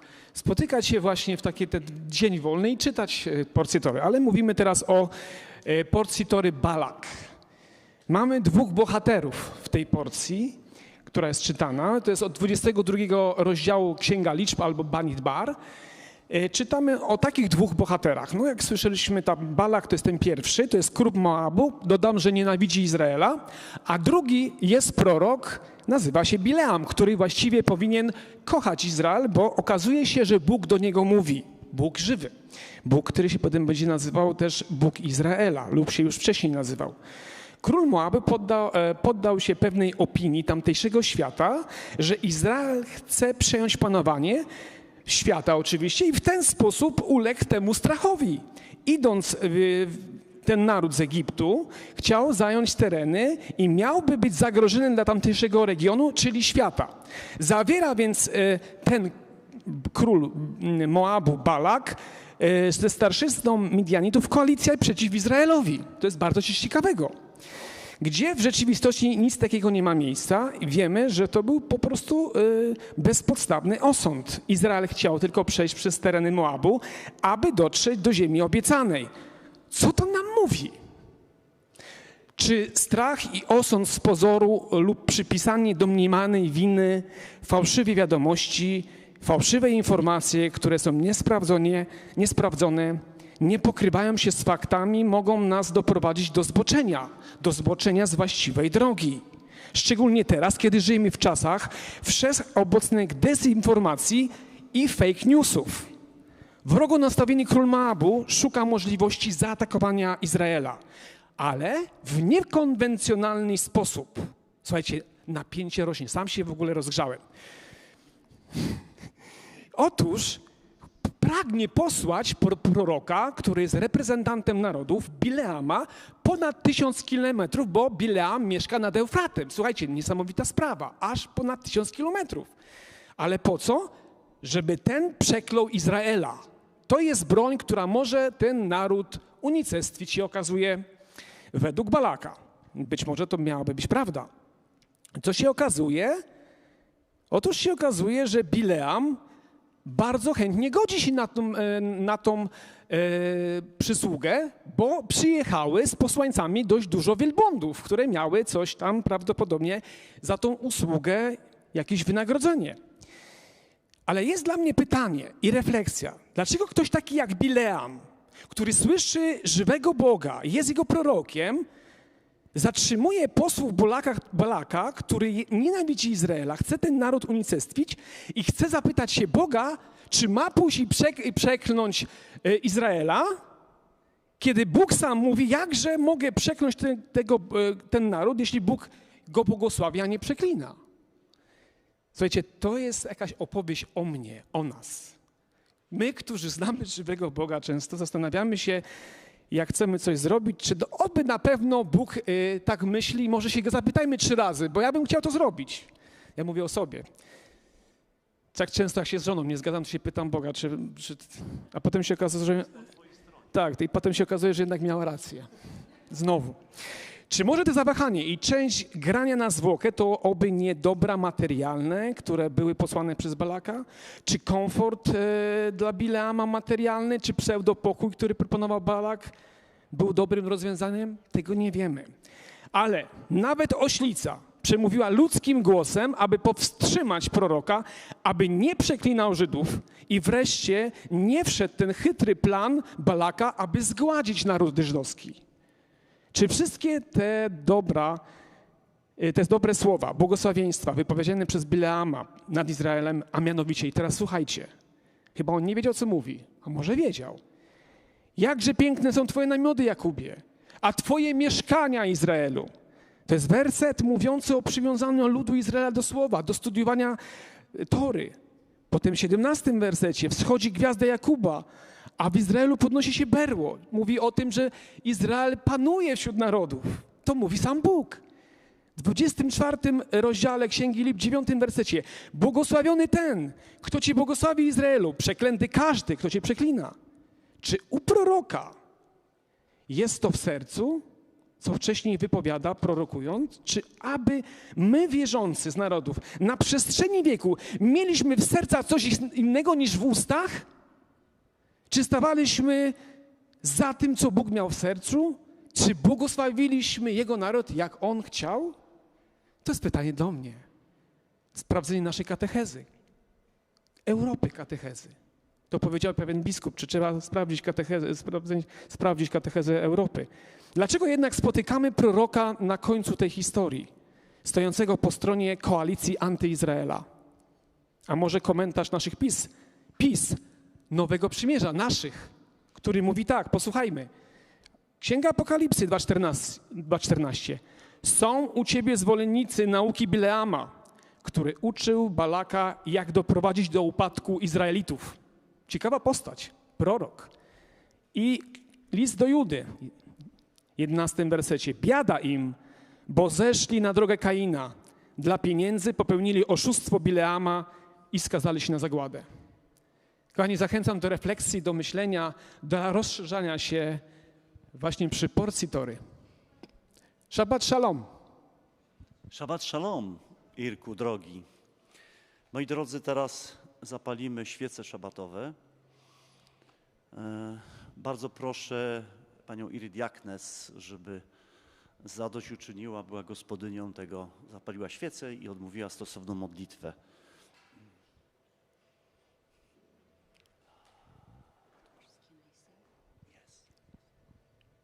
I'll just say a few words just for the process. I light the candles, and there's a part of the prayer I'll say out loud, and a part of it which is said quietly. Powiem raz, dwa. Dajcie mi ten mikrofon. Okej. Powiem parę słów, tylko żebyście wiedzieli, co się dzieje. Jest część, zapalę świecę, jest część modlitwy, którą mówię na głos i część, którą mówi się ciszej. Our family tradition, obviously there is a official prayer, then you say quietly, but also this is the time when you can ask God anything you want. You can ask for health, for success, for happiness, for you and your loved ones. It's a very special time, and it sends the minute the candles are lit, the Shabbat, we welcome the Shabbat. W tym okresie, kiedy jest cichsza modlitwa, wtedy możemy prosić Boga o cokolwiek. Są różne tradycje, ale tak naprawdę można modlić się z serca. I w momencie, kiedy świece są zapalone, to jest sygnał, że szabat się rozpoczął.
Shalom, dziękujemy bardzo. Dorotko, Kinga, bardzo proszę teraz taniec.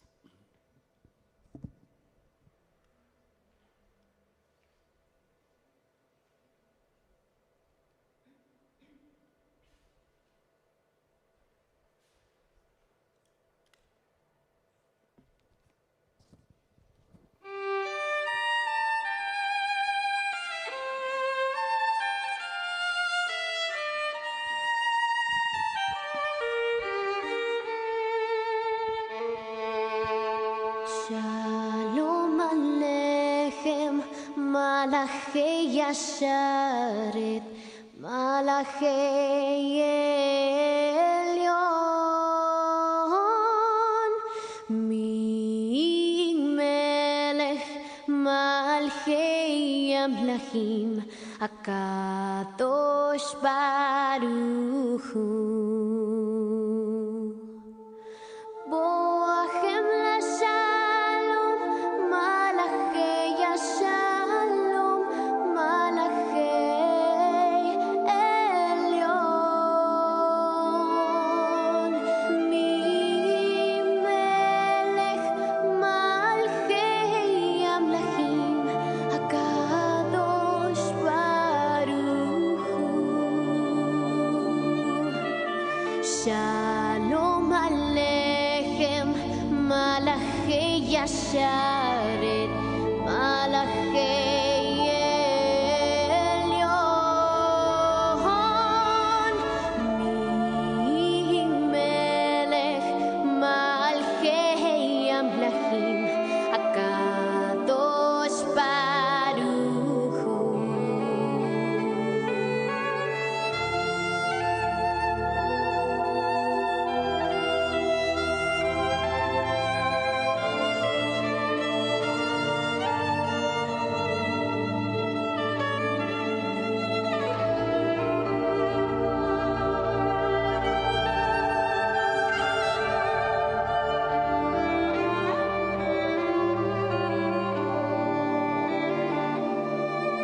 Barjuni le shalom, malachei shalom, malachei elyon,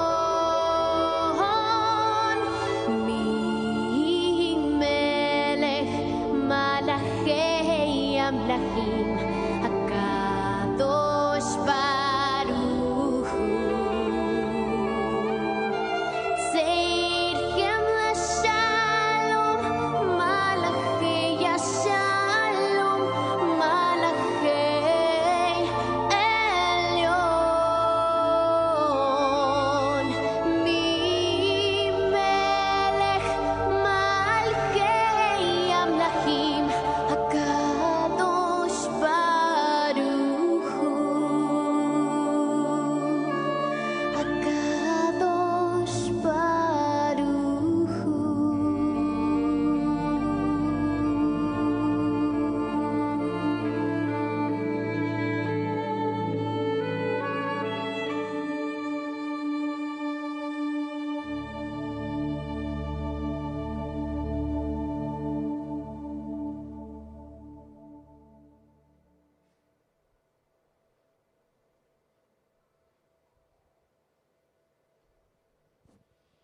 Bardzo dziękujemy. Szanowni Państwo, teraz taki moment kulinarny. Jeżeli cymes w Kielcach, to cymes na stole. Mamy chałkę, mamy wino i mamy cymes, który próbowałem i jest znakomity, więc polecam. I dla każdego jest odpowiednia porcja. W związku z tym teraz można powstać, zbliżyć się do tego stołu i tam odpowiednie służby pokażą wam, gdzie co jest i zachęcam, żebyśmy teraz razem świętowali właśnie przy stole.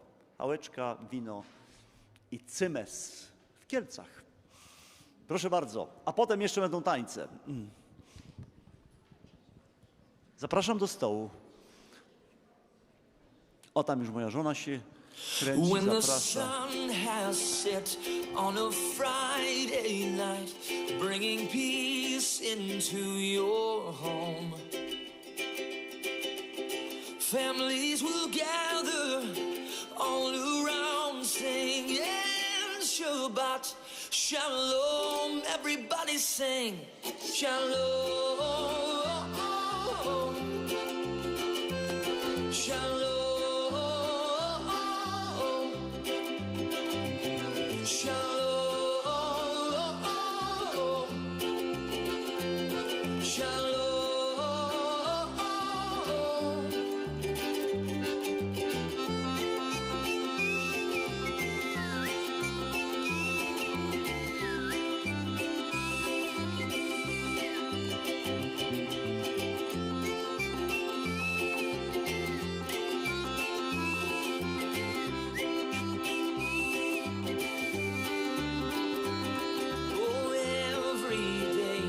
Is a gift from God, to put a smile upon your face. He's got the whole world in his hands, so obey his commands and you will know peace. Shalom, shalom. Shabbat shalom.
Raz, dwa. Za chwilę tutaj przyjdzie zespół i będziemy Państwa prosić wszystkich młodych inaczej, młodych do tego, żebyśmy razem świętowali szaban, tańcząc, śpiewając, ciesząc się, że jesteśmy razem i że Haszem jest z nami. Więc powoli tutaj zbliża się Irek, Jarmuła Band, Człowiek Orkiestra, razem ze swoimi córkami wspaniałymi i zespół pod przewodnictwem Dawida. To są łączone zespoły i zespół taneczny Dorotki i Kingi w osobach dwóch, ale wszystkie te zespoły, wszyscy ci ludzie uświetniają zawsze Cymes w Kielcach. Dzisiaj w okrojonym składzie, ale znowu jesteśmy razem. Dlatego za chwilę będzie muzyka. Przygotujcie swoje nogi. Cymesu starczy, można będzie się posilać w trakcie. Więc za chwilę startujemy.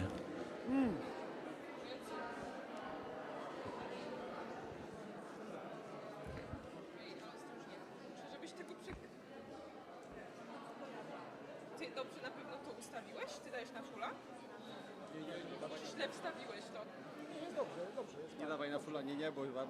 Nie, bo tata jakby wyjął niechcący ten korek i teraz nie wiem, teraz czy dobrze włożę z powrotem. Zobacz, ale chyba włożyłem dobrze. Dobra. Dziękuję.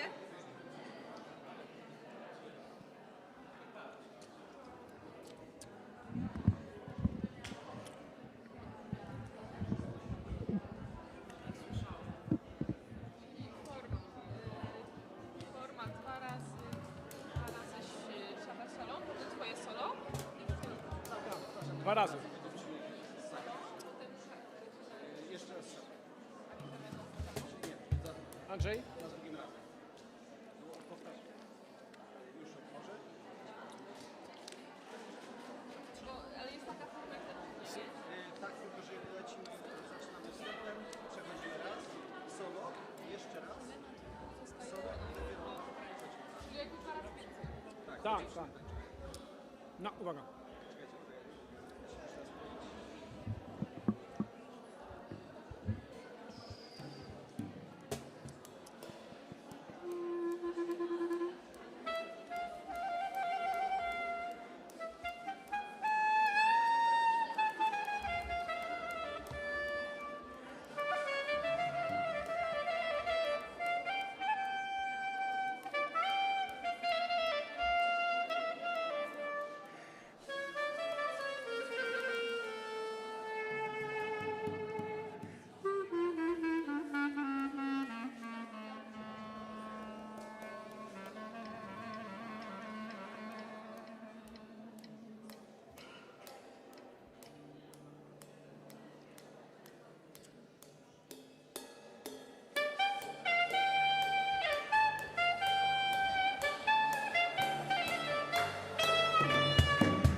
Shabbat Shalom, Shabbat Shalom, Shabbat Shalom, Shabbat, Shabbat, Shabbat, Shabbat Shalom,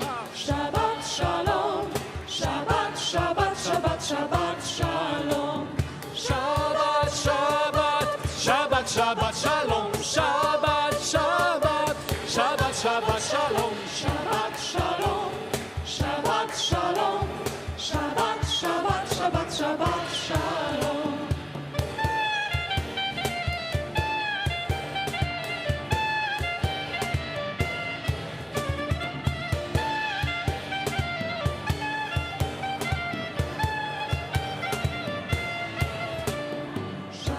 Shalom, Shabbat Shalom, Shabbat, Shabbat, Shabbat, Shabbat Shalom, Shabbat Shalom, Shabbat Shalom, Shabbat, Shabbat, Shabbat, Shabbat Shalom, Shabbat, Shabbat, Shabbat, Shabbat Shalom, Shabbat, Shabbat, Shabbat, Shabbat Shalom, Shabbat Shalom, Shabbat Shalom, Shabbat, Shabbat, Shabbat, Shabbat Shalom.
zgodzie żyją, jak dobrze i miło, gdy bracia w zgodzie żyją.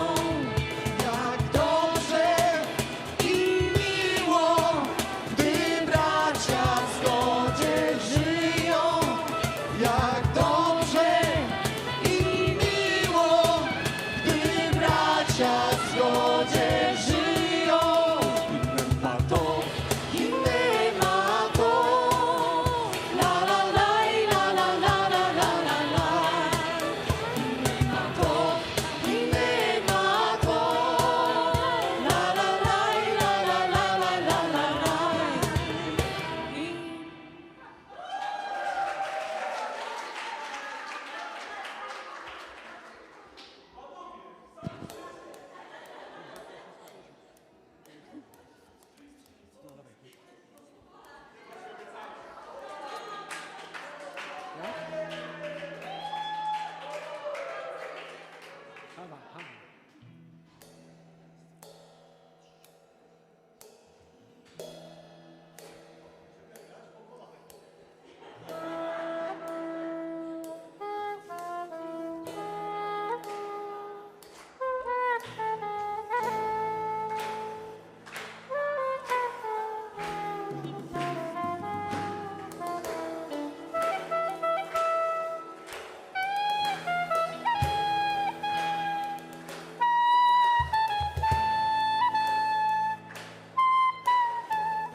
Nagila Hava, Nagila Hava, Nagila Veismecha.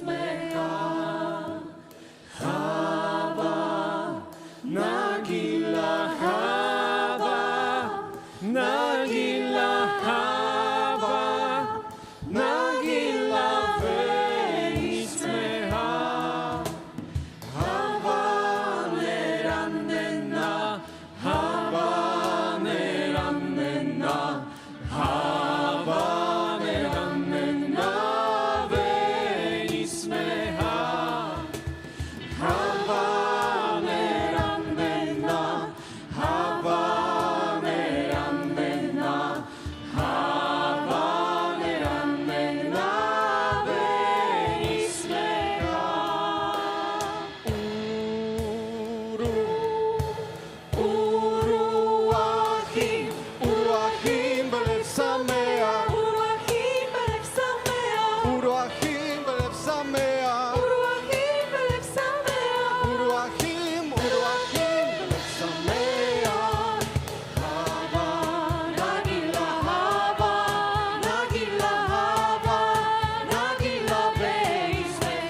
Sameach, Uruachim, Belev Sameach, Uruachim, Belev Sameach, Uruachim, Belev Sameach, Uruachim, Uruachim, Belev Sameach.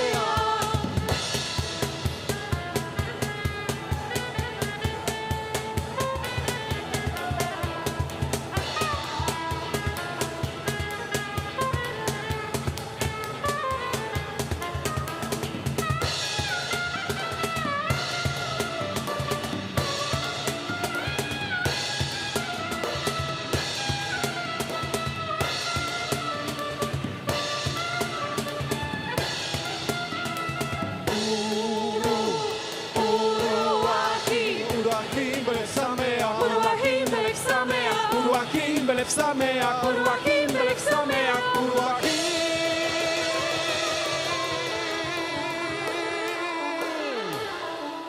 Uruachim.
מגינמו.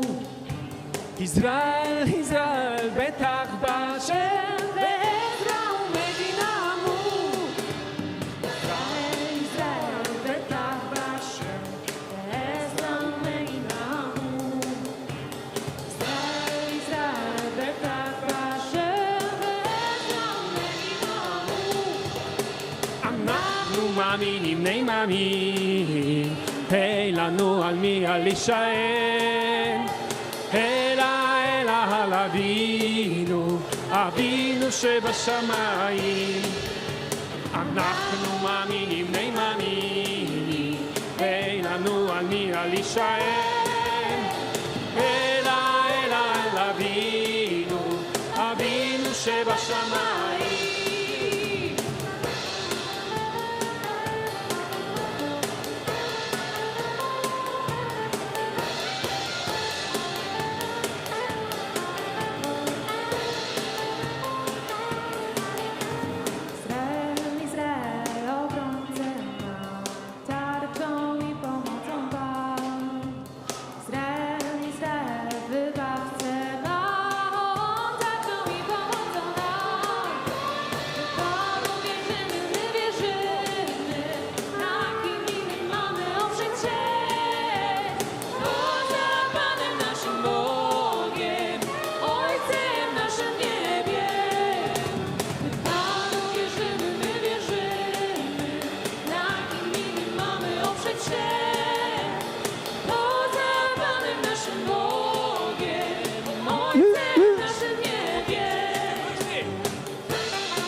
Yeah, yeah, yeah, yeah, yeah, yeah, yeah, yeah, yeah, yeah, yeah.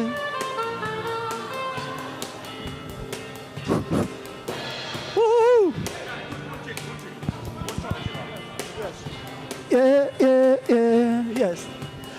Bóg ze swojej pełni radości udziela, niech radość panuje w domu Izraela. Bóg ze swojej pełni wszystkiego udziela, niech radość panuje w domu Izraela. Bóg ze swojej pełni wszystkiego udziela, niech pokój panuje w domu Izraela.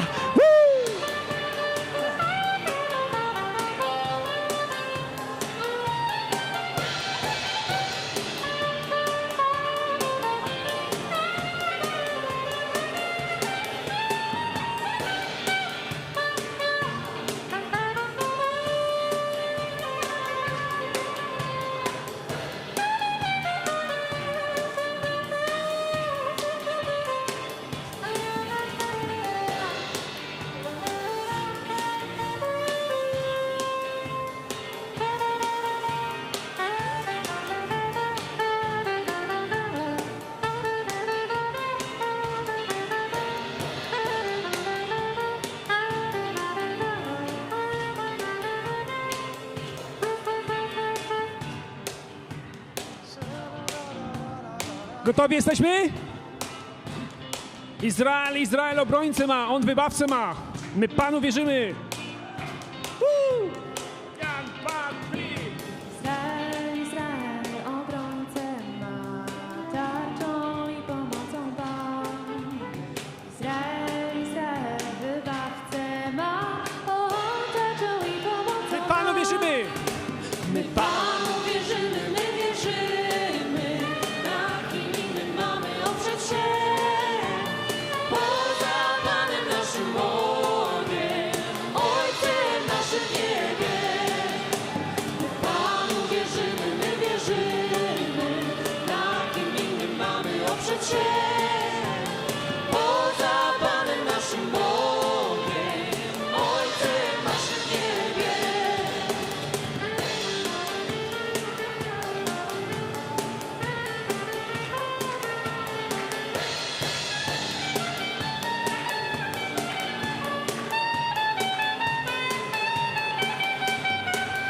Tarczą i mocą jest Pan, On sam ze swojej pełni udziela. To On wybawi Izraela.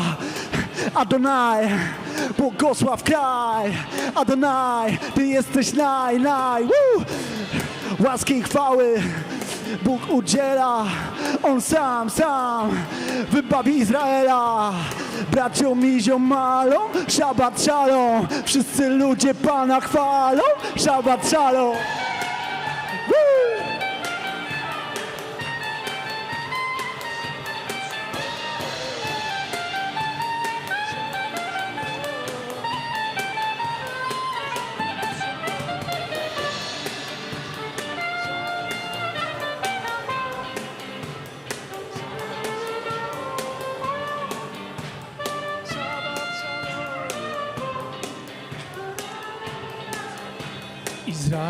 Izrael, betach bash, be'ezra. Izrael, betach bashem, be'ezra umeginamu. Izrael, betach bashem, be'ezra umeginamu. Izrael, betach bashem, be'ezra umeginamu.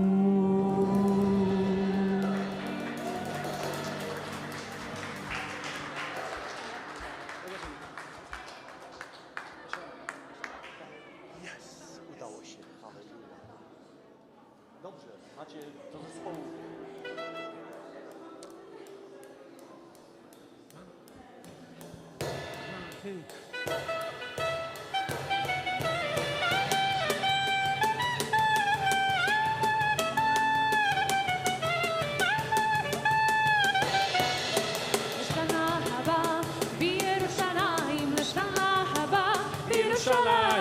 לשנה הבאה בירושלים, לשנה הבאה בירושלים, לשנה הבאה בירושלים, לשנה הבאה בירושלים, לשנה הבאה בירושלים, לשנה הבאה בירושלים, לשנה הבאה בירושלים, לשנה הבאה בירושלים, לשנה הבאה בירושלים, לשנה הבאה בירושלים.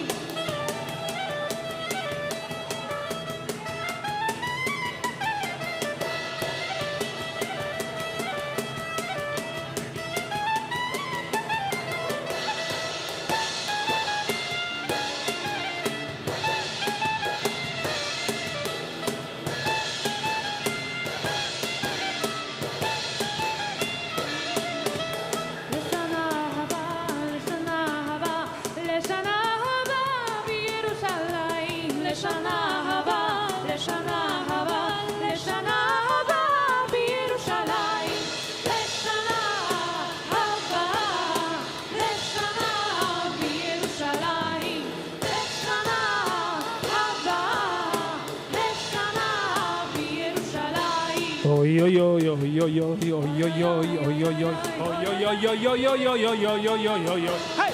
Oj oj oj oj oj oj oj oj oj oj oj. Oj oj oj oj oj oj oj oj oj.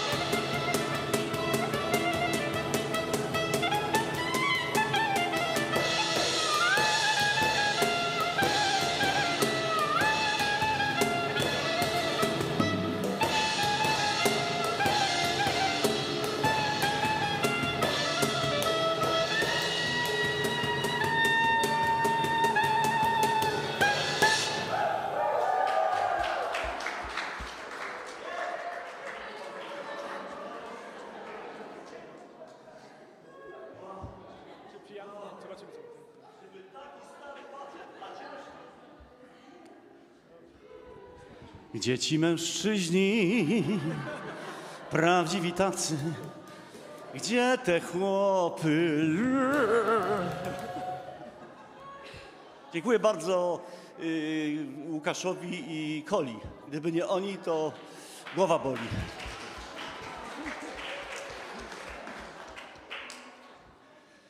No i co, proszę Państwa? Jest cymes.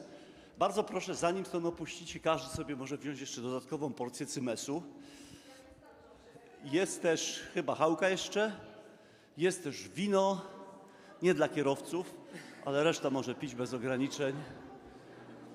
I tak naprawdę chciałem podziękować wszystkim, którzy przyczynili się, że to wydarzenie się udało. Zespołowi naszemu. Transmisja na żywo była full professional. Dziękuję Marcin, Agnieszka. Dziękuję Irkowi, córkom, jego żonie, Jarmuła B. Dziękuję Dorotce, Kindze, bardzo dziękuję. Wszystkim, którzy tą salę dekorowali. Słuchajcie, jak tutaj weszliśmy, jest ogromna różnica z tym, jak to zabierzemy, będzie też wielka różnica. Można z tego budynku zrobić naprawdę prawie że salon, prawie że synagogę. Bardzo dziękuję wszystkim, którzy coś dołożyli. Nie pamiętam wszystkich, wybaczcie mi, ale pozdrawiamy też wszystkich, którzy nas oglądali. Mam nadzieję, że zrobiliśmy kolejny dobry krok na drodze pojednania i przyjaźni z narodem żydowskim. Bardzo, ale to bardzo dziękuję za obecność i za przyjaźń pani Irit Jaknes. Bardzo dziękuję. To jest naprawdę nasz przyjaciel i muszę powiedzieć, że ja napisałem kiedyś do Irit, że traktuję ich jak rodzinę i naprawdę tak jest. Także dziękujemy Ci bardzo, że byłaś z nami. I wszystkim, panu Adamowi Cecule, wszystkim gościom, panu radnemu. Wybaczcie, jeżeli kogoś pominąłem i zapomniałem, ale to najwyżej będę pokutował potem. Dziękuję. Kraków licznie dopisał. Właśnie, z Warszawy też przyjechał pan fotograf Tomek Minkiewicz. Moja córka żeniła się w jego rodzinę. Jego syn został mężem naszej córki. I jest naszym, tak, zięciem. Także to jest mafia, słuchajcie, to jest mafia. Trzeba uważać na nas. Dzięki. Czy wy jeszcze coś macie? Tak, mamy pieśń, która mówi o tym, że on tworzy te chwile i czasy, on daje te czasy i pory. To znaczy, on jest autorem tego. Bóg Wszechmogący to jest stara żydowska modlitwa Shechechianu, Wekimanu, Wehegianu, Lazman Hazeh. To on to tworzy. Tworzy powszedność od tego, co jest świąteczne, dedykowane Jemu. I o tym ta pieśń będzie. Dzięki. Jakby co, gdybyśmy się nie widzieli po tej pieśni, za rok w Jeruzalem, albo nawet w tym roku w Jeruzalem. Okay?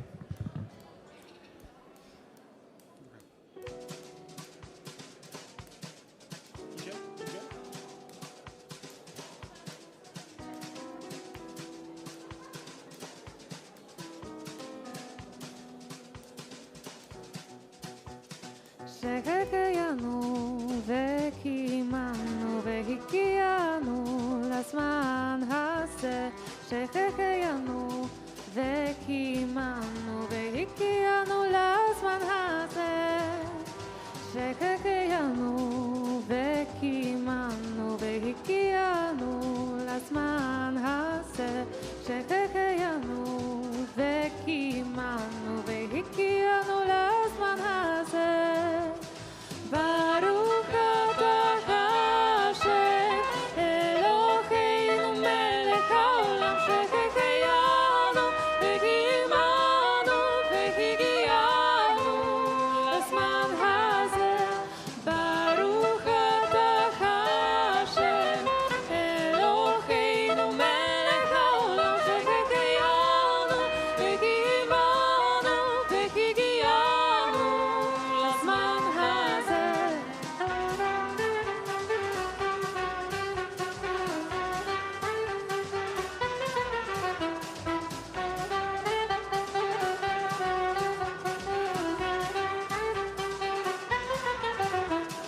Ty ożywiasz nas i nas wspierasz i Ty dajesz nam ten dzień.